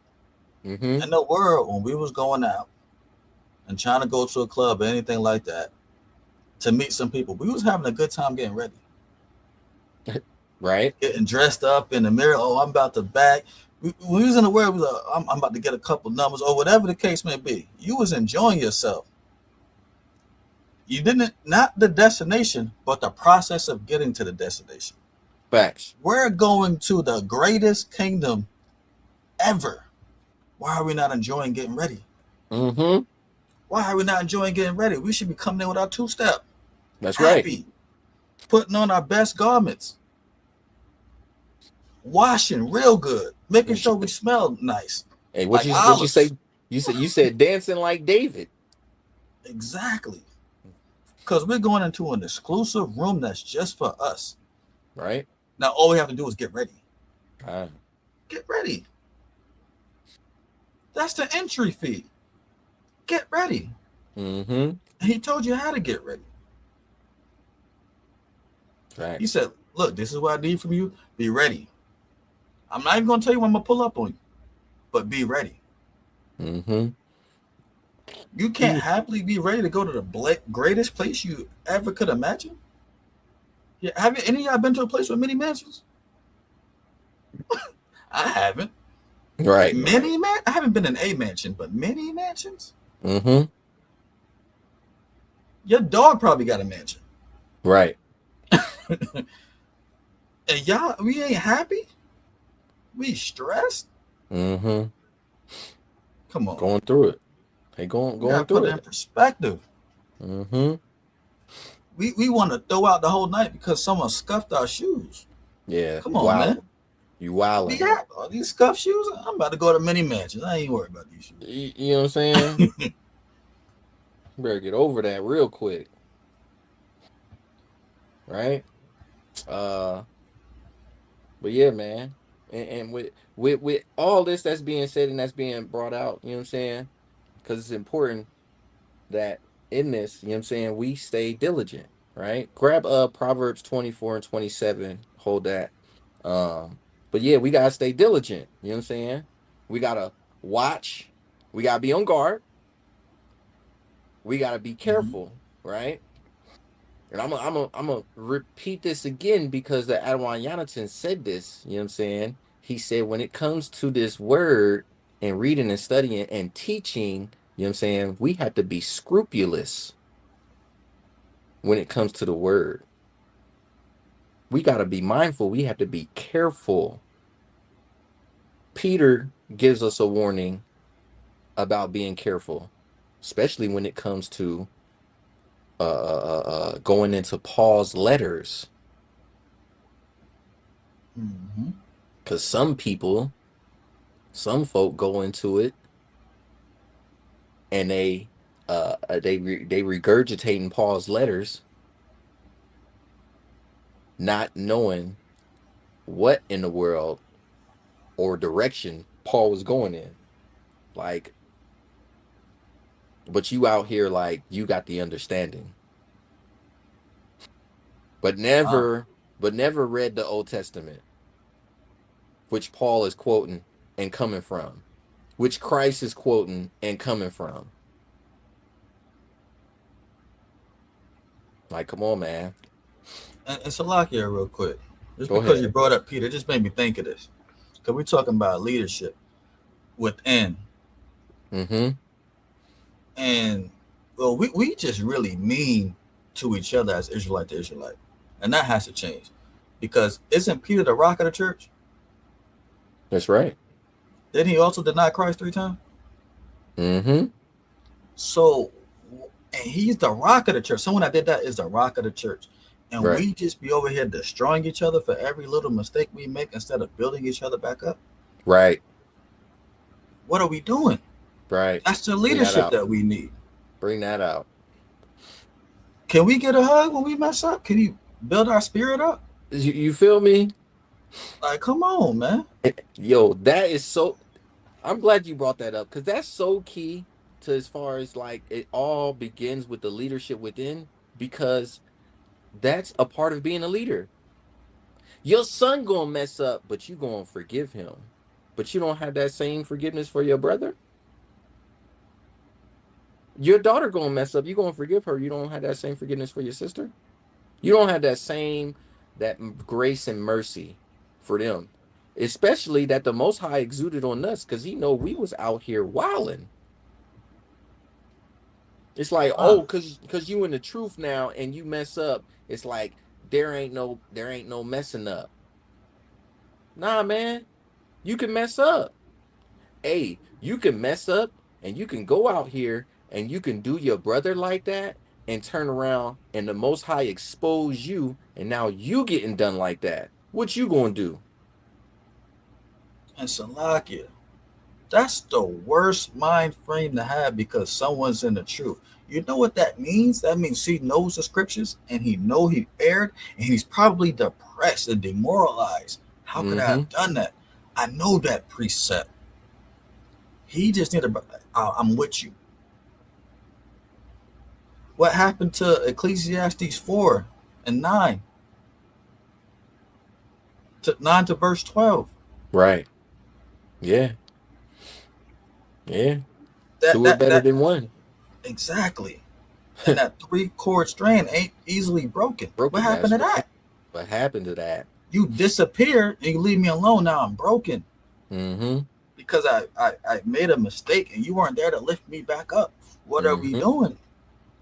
We say we sick and tired of this place, but we aren't proper leaders to get out of this place. That's right. Because when our brothers fall, we're not lifting each other up. That's right. We're disowning each other. Right. We're beefing now. I don't know how you done that. Now we judge, jury, and execution. Right. Now how are you going to be judged?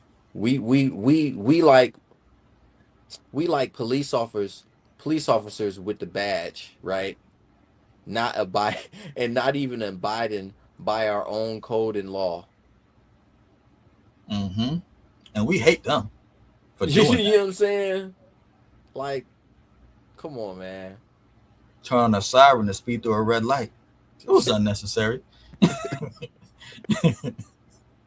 Like, come on, man. But can you bring that out in Proverbs, Bible Cashapp? 24 and verse 27, Bible Cashapp. This is the book of Proverbs, chapter 24, verse 27, and it reads, "Prepare thy work without, and make it fit for thyself in the field, and afterwards build thine house." Read that again. Prepare thy work without, and make it fit for thyself in the field, and afterwards build thine house. Yeah, man. So this is like, it's steps to this. It's levels to this. Don't just go in and building your house thinking that everything good. If something is wrong with the foundation that you about to put your house on, what you think gonna happen? It's gonna fall. It's gonna fall slowly too. It's gonna be painful. Right? Cracks in the foundation. It's gonna start splitting, sinking. Right. It's the same when it comes to the leadership that begins within.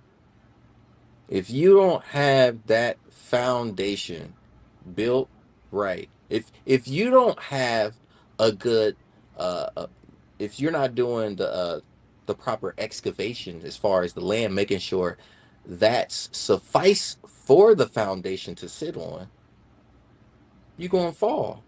That's that your candle being blown out. That's that you going back into the world. That's that vice you can't get away from. That's that thing, whatever it is that you lusteth over, that you can't stop picking up, that you can't stop messing with.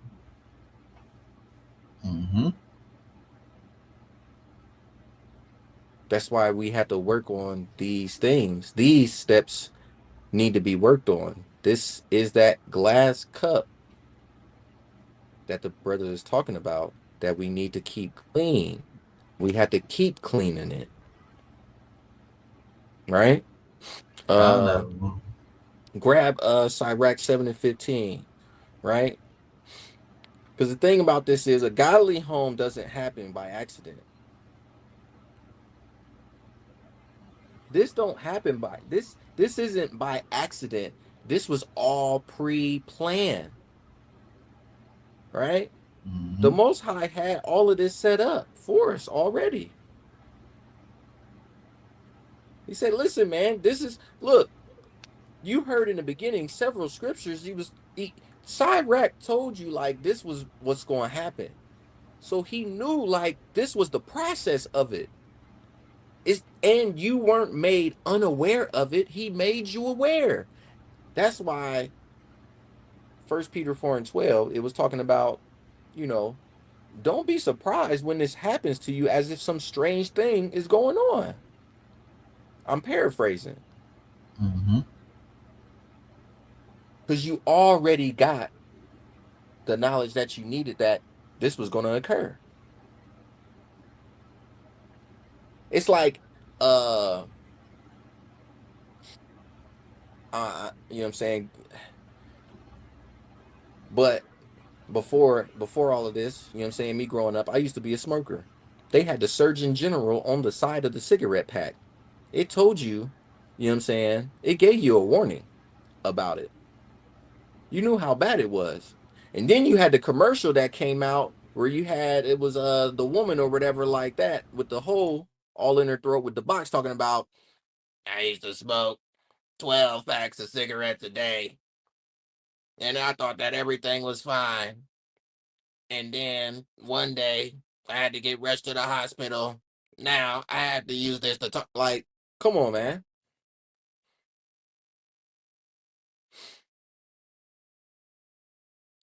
You got everything in this. You got everything you need in this right here. Right? This, let me see if I can. This right here. It ain't coming in because of my screen. But y'all see it. You know what this is.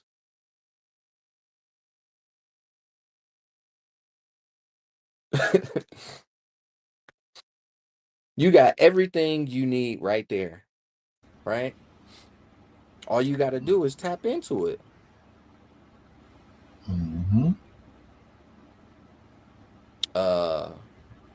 Do you got that in Sirach, Baba Cashapp? It's the book of Sirach, chapter 7 and verse 15.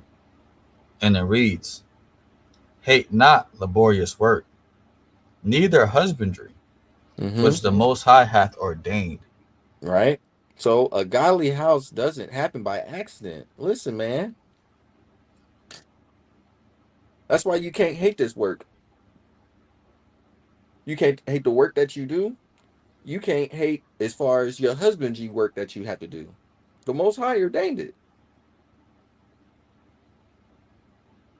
You're going to go through what you're going to go through, yes, with work, but at the end of the day, it was ordained from the beginning. Like, this is what we was going to have to do.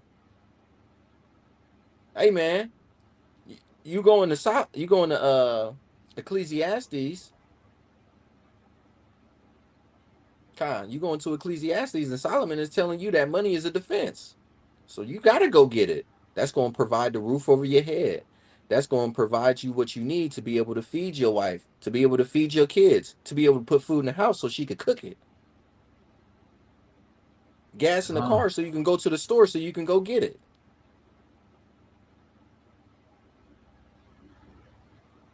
Gas in the car so you can go on trips and go on vacation so you can see all this beautiful work that the Most High created. Salakia. Khan, you got it. Do you mind pulling Sirach 51 and 30 for me, Baba Kasha? Khan, it's the book of Sirach, chapter 51 and verse 30. It says, work your work betimes, and in his time he will give you your reward. So we have to work. We have to do the work. And we have to be patient. Because the scripture, I think, is James 1. It said, let patience have her perfect work. So we have to work, and we have to work on our patience, because in the Most High's time, not our own, we're going to get our reward. Mm-hmm. Do you have faith in that? Do you believe in that?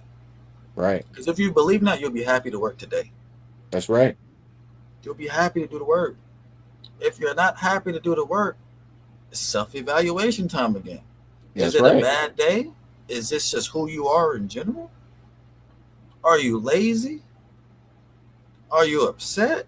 Do you need a career change? What is it that's going on in your situation that you have to change? Because you're supposed to love working. You're supposed to work as if you're serving the Most High God in everything you do. And if something's in there, whatever the recipe is, that isn't adding up or isn't fulfilling you got to find out what ingredient is that's making this taste bad and remove it. It could be people. It could be a specific job. It could be a situation. It could be something as small as a TV show. Some people, it's just social media, TikTok. They just absorb too much of it. You got to find out what it is that's in you and your ingredient that's bad for your body and your soul. You have to figure that out. That's part of leadership. That's self-evaluation. Because work must be done. But I yield. That's right. Work has to be done. And I'm going to bring this out real quick, just to add to that. Colossians 3:23, it says, and whatsoever ye do, do it heartily as to the Lord, and not unto men. So don't worry about doing it for somebody else. You're doing it for the Most High, right? The Most High gave you the skill set, the gifts, the mobility function of your body to be able to do this work. It says, knowing that of the Lord ye shall receive the reward of the inheritance, for ye serve the Lord Christ. And we know this is talking about the work of the Most High. You know what I'm saying? This goes into the work of the Most High that you going to do when you out here in these streets and these highways and byways, bringing out the word. And also when you got to go out here and you got to provide for your household too. Because you gotta bring into your house so you can make sure they have the four walls that they have for the protection that they need from the outside, the wild that's outside, right? And this is going to help when it comes to what? This is going to help when it comes to your integrity. Can you grab Proverbs 27? When it comes to your integrity, this is going to help, right? It's going to assist it, because wholehearted faithfulness to the Most High God shown through honest and righteous living, that's integrity. Right? Bring it out in Proverbs, Baba Cashapp. This is Proverbs chapter 20 and verse 7, and it reads, the just man walketh in his integrity. His children are blessed after him. See? The children are blessed after him. Why? Because if he's operating, you watch the class, you know what I'm saying? You done took the steps. You took this seriously and you took these steps. Why? So you can then be the light for them so they can be blessed. Your leadership and your walk in the righteousness of the Most High that they see, that's the impression that they go and get, and then they go and want to follow suit and do that. With the men, it's like, oh, my dad's doing that, I want to do that. With the girls, it'd be like, my mom and dad is doing that, my mom's doing that, I want to do that. And make it fun. Have a good time. Keep Feast of Dedication. Put up lights all around your house. Right?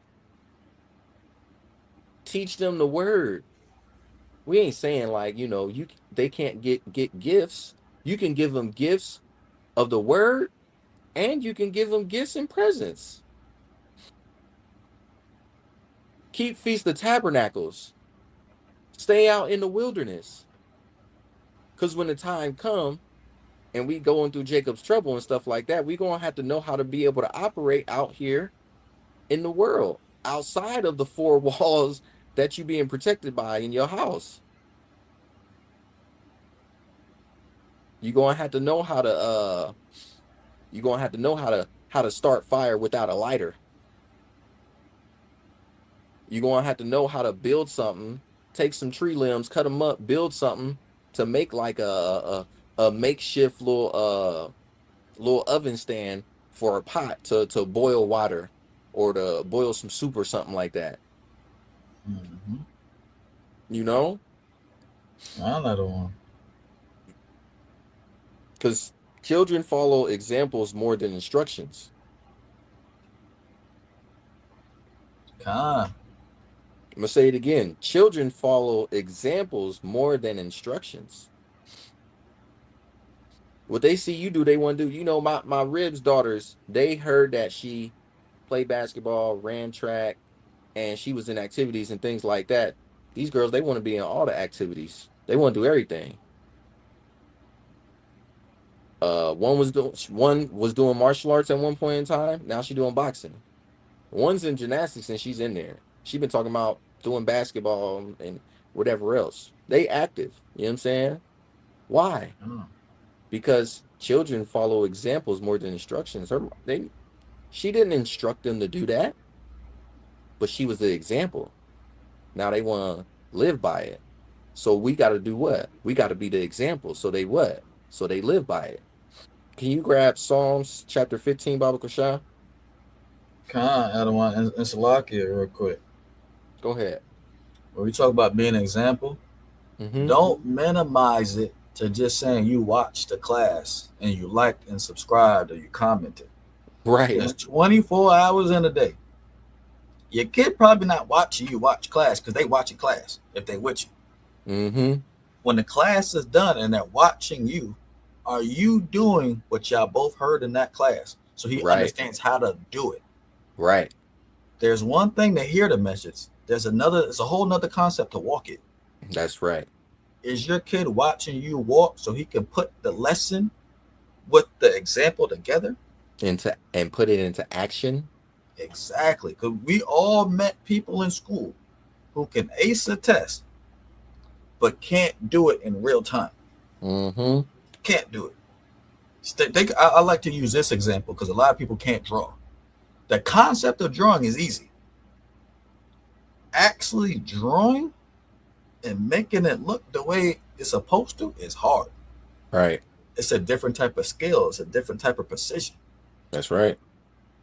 And some people go to school to learn how to draw, to see how the masters do it. So it's another thing to hear it. It's another thing to perform it and do it. Are they watching you watch this lesson as we speak?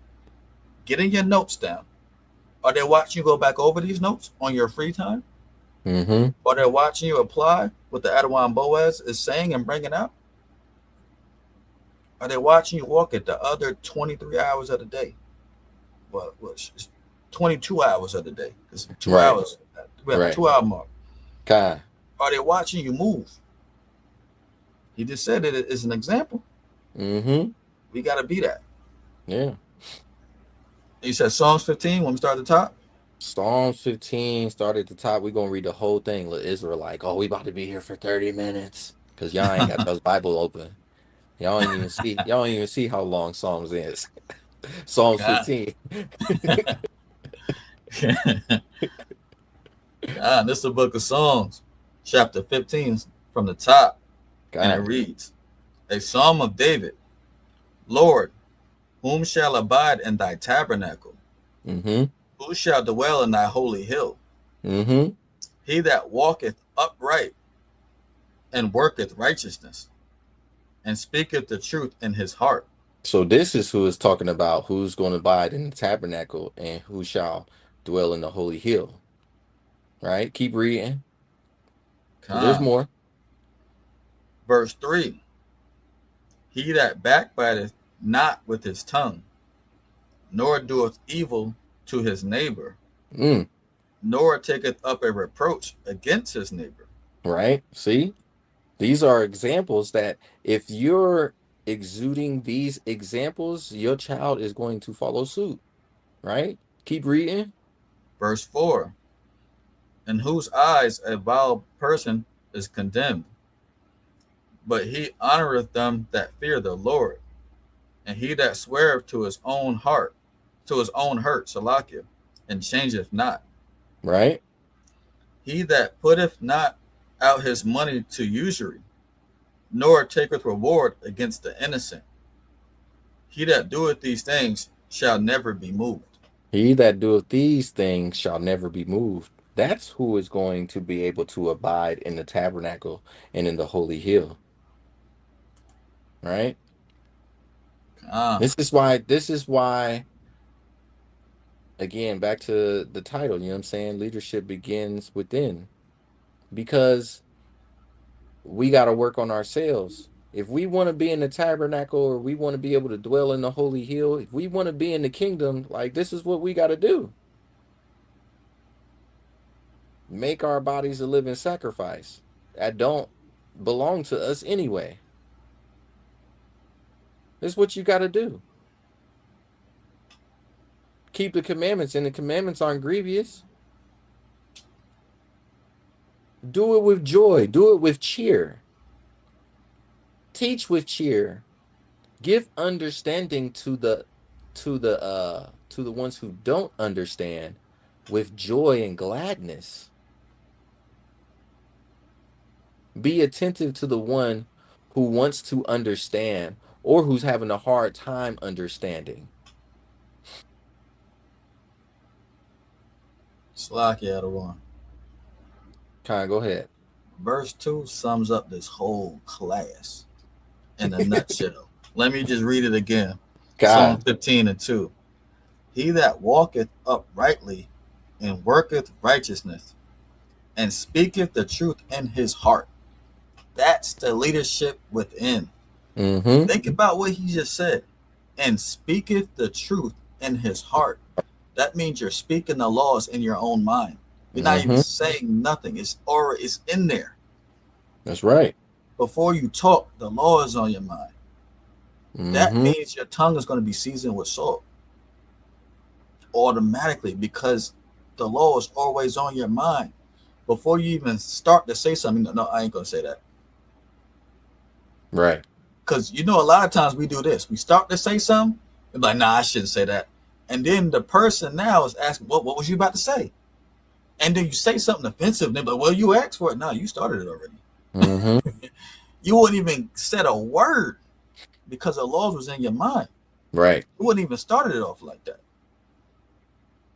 That is so heavy. That's all the way within when the law is on your heart, aka your mind. That's right. All the time. Oh, snap. Lakia. Nah, you good at one. I'm sitting back here breaking stuff over here, man. Israel don't even know what's going on. With breaking the word in, God.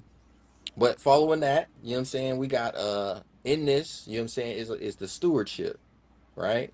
So being a steward is one who has charge of affairs or of a household, a state, or another, or a group, right? We are stewards, right? We're watchmen.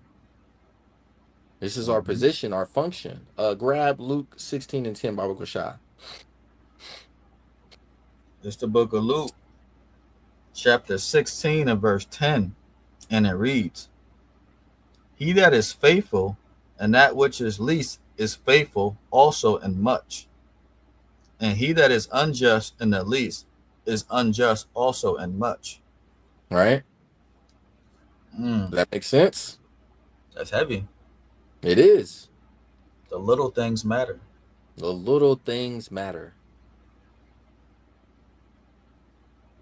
The little things matter. See, we read something like this, and Yahweh put it together, and say it in this way, and it's just simply the little things matter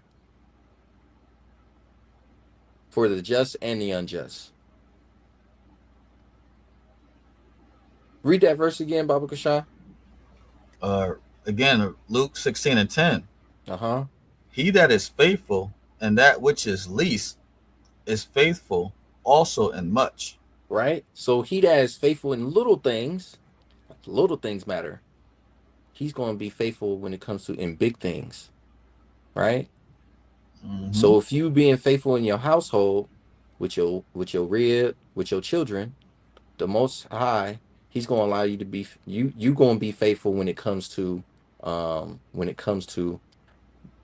the people, when it comes to Israel. Mm-hmm.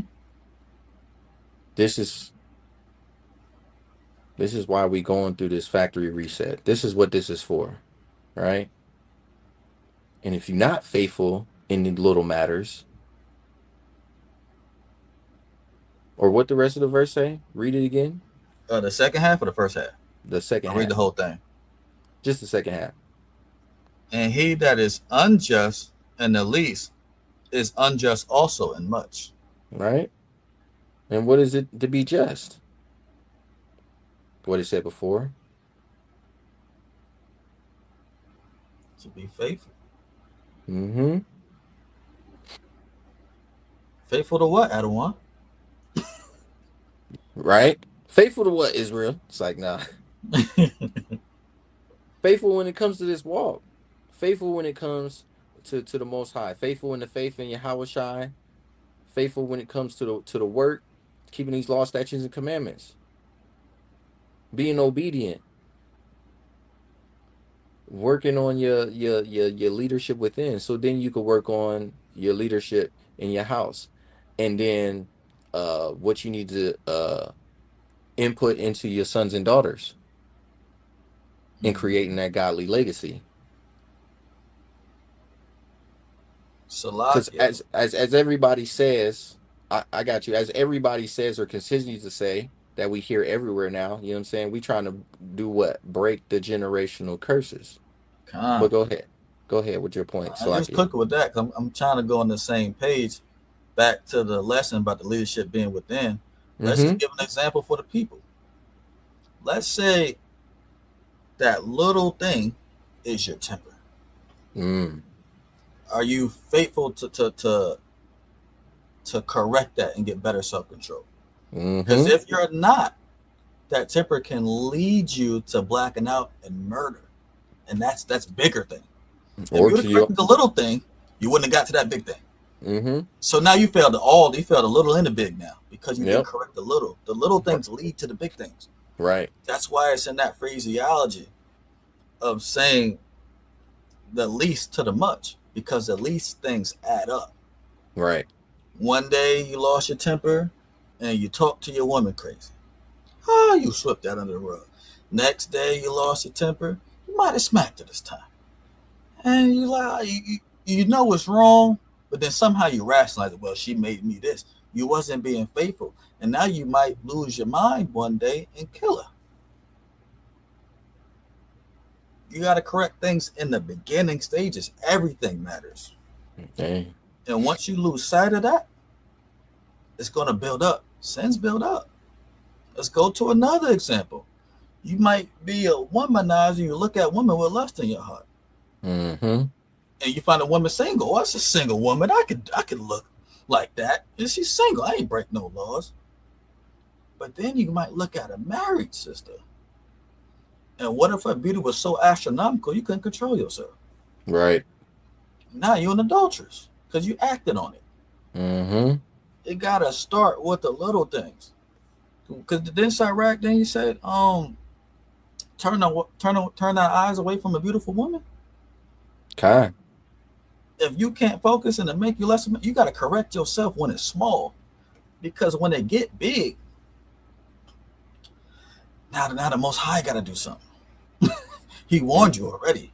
You don't want the Most High to do anything when it comes to correcting you. You'd rather us loving brothers on your level or loving sisters on your level to do that. That's right. Let us do that. Don't let the Most High have to send them evil messengers. And this is all part of leadership, correcting yourself. And having a heart that's humble to be corrected by your fellow Israelites. That's right. Big facts. Big Because if facts. the Big Most facts. High got to correct you, whew, that's a Oh sad yeah. day. Oh yeah. It's a very sad day. You know what I'm saying? Why should a king got to get off his throne to say something to you, peasant? And the thing is, we know he gonna send one of his representatives to do it. Cruel messenger. And then on top of that, when he send the representative, the representative is sitting back here like, I could think of ways and things that, you know what I'm saying, we could take this even further. Mm-hmm. And he like, all right, go ahead and do that. And just think about this, audience, everyone listening. Look how far he allowed Satan to take Job, and he ain't do nothing. You feel me? What about you doing the least? How far he can go? You already did way worse than Job. Right. Job was called perfect. Mm-hmm. It's all part of leadership. It's all part of If you're going to go through something anyway, why are you making it worse? That's right. Because if you ain't learned the first lesson, now he got to teach you again. He got to teach you. Yeah. Then he got to teach you again. Yeah. You should be happy he ain't giving up on you. And you don't want to get to the place where he just like, you know what I'm saying? He just lets you go. You know what I'm saying? Mm-hmm. Give you up to your own vile affections. It's over with. Exactly. All right. So you need to be faithful with yourself and the Most High. Right? Mm-hmm. If you're faithful with yourself and the Most High, you'll be faithful with your family. It's safe to say you don't even know yourself if you ain't faithful to the Most High. That's right. You're living without purpose. That's the same as being dead. You don't know yourself if you ain't faithful to yourself. Because if you're an Israelite without the Most High, you don't know yourself because you're not living the purpose the Most High created you. That's right. And living without a purpose is the same as being dead. You're a dead man walking. That's right. Didn't Iraq said we grieve for those? You grieve for the dead 7 days, but you grieve for the fool all the days of his life? God. You got to lock in with purpose. That's right. Can you grab Matthew 25 and 21, Baba Cashapp? Khan out of one. Just the book of Matthew, chapter 25 and verse 21. And it reads, His Lord saith unto him, Well done, thou good and faithful servant. Mm-hmm. Thou hast been faithful over a few things, and I will make thee ruler over many things. Enter thou into the joy of thy Lord. Yeah, he said, because you was faithful over the little things, he gonna make you ruler over many. Cool. Right? Because you faithful over your leadership within, he's gonna make you ruler over leadership when it comes to many. That's your wife, your kids, then some brothers, then some more brothers, and some sisters, and some more sisters, and some kids, then a whole body and congregation of people. Because you did the steps that you needed to take. You did what the Most High said what you needed to do. You followed this order of operations to be able to work on the leadership within. Why? Because leadership begins at home, starting with you.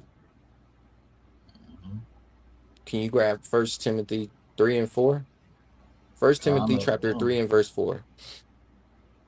And it's going to be my last verse, is real. The book of 1 Timothy, chapter 3 and verse 4. And it reads, One that ruleth well his own house, having his children in subjection with all gravity. Verse 5. For if a man know not how to rule his own house, how shall he take care of the church of God? Exactly. That's mean. Exactly. So if you know what you need to do to rule your house, first starting with your leadership within, right? Then your own house, from there, the body. And if you can't lead your own self, right? Don't have control over your spirit, no self-control. You know what I'm saying? You do whatever and you allow anything to go in your body. You ain't rejecting the uncleanness, unrighteousness things that's out here that can be seen, heard, and said, right? Especially when it comes to this music. Don't get me wrong. I know there's songs and artists we listen to and stuff like that. Yeah, a lot of the really good artists that's out here that we could be listening to and reciting and repeating. And I ain't talking about just in the truth, but you have other favorite artists and stuff too that you like, and a message that they have, right? The stuff they got out here nowadays, that ain't no message to be putting in your mind or to be saying out of your mouth, right? No control over your tongue. You know what I'm saying? What you say, you don't have no diligence, no integrity. You know what I'm saying? No stewardship. You can't have stewardship if you can't. You know what I'm saying? If you can't have any self-awareness, self-control over these things, right? Your mind, who you are.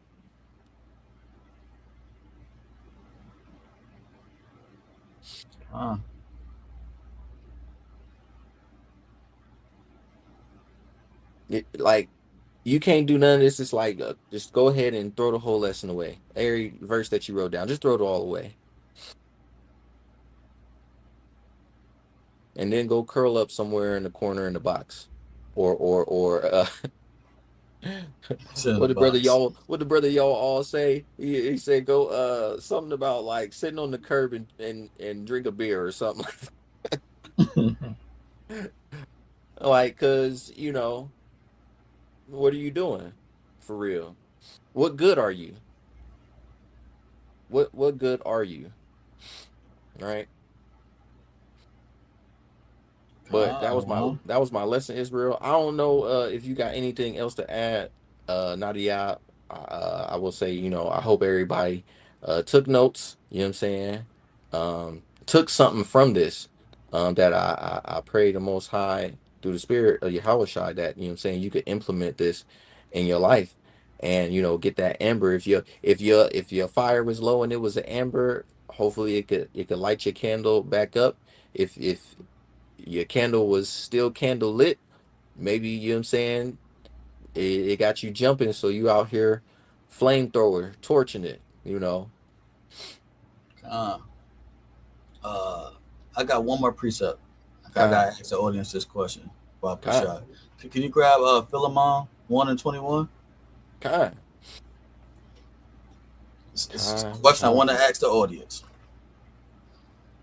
1:21. Well, yeah, verse 21. It's the book of Philemon, verse 1 and verse 21. It says, having confidence in the obedience I wrote unto thee, knowing that thou wilt also do more than I say. Do you have confidence? Are you confident in your obedience? Paul was confident in his obedience. Mm-hmm. I'm pretty sure he wrote that in jail about to die. He had confidence in the work that he done. Are you confident in your obedience to the Most High? Mm-hmm. Do you feel that the people watching you are going to be able to do greater things than what you did? Because he believed that to the people he was writing to, his audience. Are you confident in your obedience? If not, rewatch this lesson and figure out where you fell short and where to improve. Because, look at this thumbnail real quick.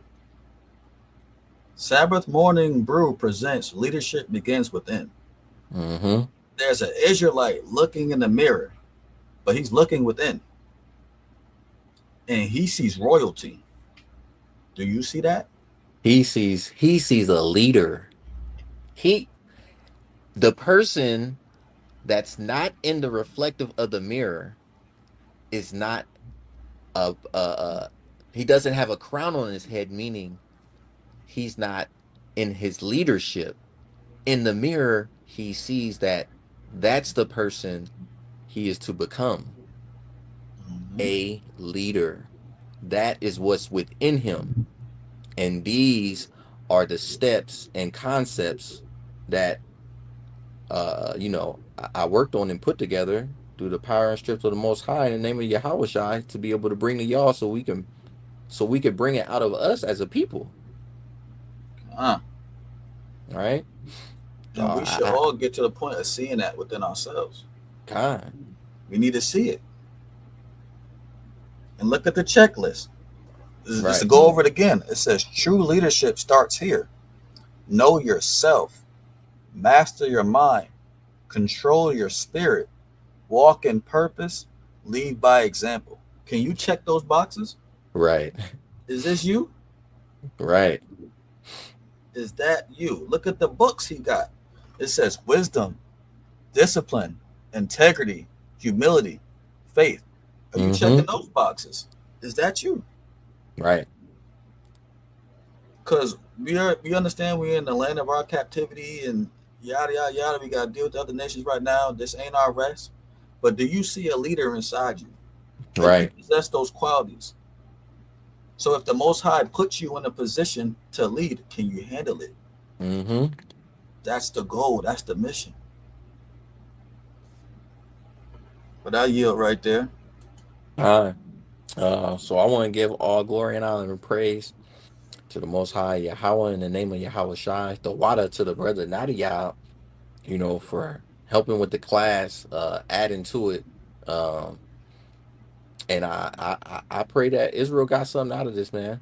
I hope y'all had a good time. I hope y'all smiled with us and laughed with us. You know what I'm saying? And got some understanding. And like the brother said, if there was something that you fell short on, go back and rewatch the class, right?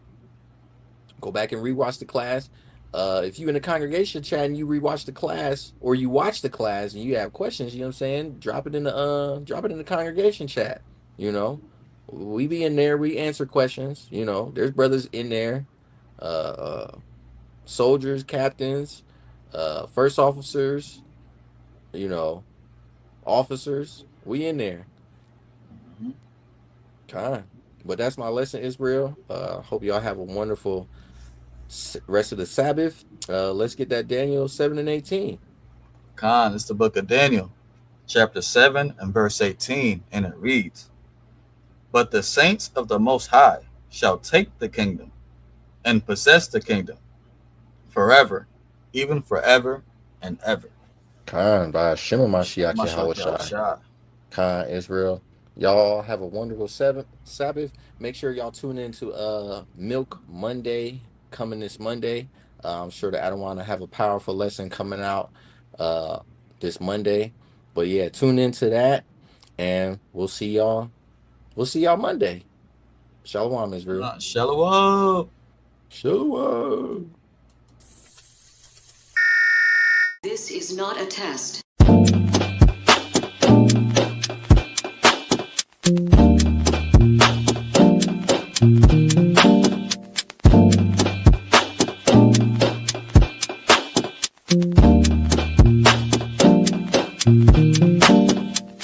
Black skin, black sauce, black Jesus, black music, black skin, black sauce, black Jesus, black music, black skin, black sauce, black Jesus, black music, black skin, black sauce, black Jesus, black music, black music, black music, black music, black music, black music, black music. Yeah, I appreciate y'all for rocking with me. Before 104, man, we've been in this race for a while. Let your prayers for me just be restoring. I'm for the fight.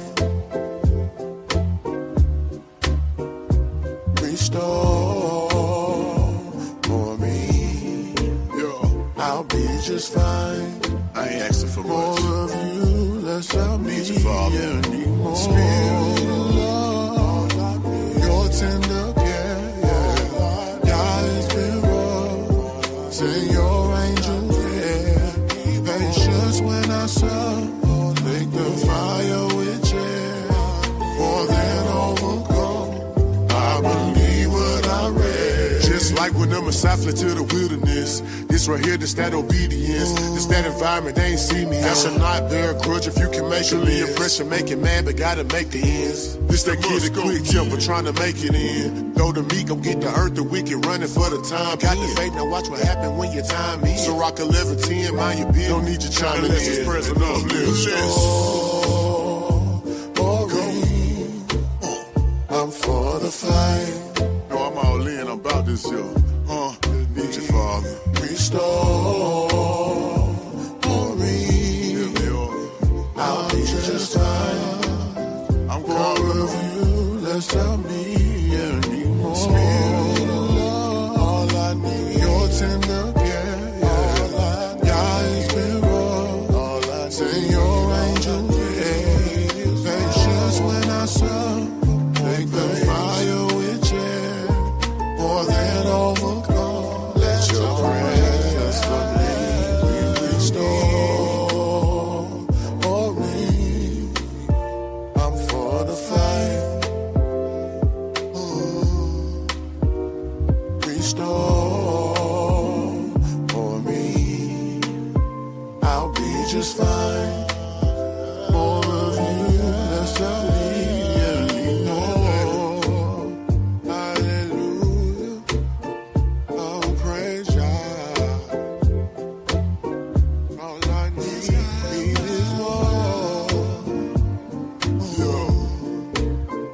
Welcome the spirit of hell. Hallelujah.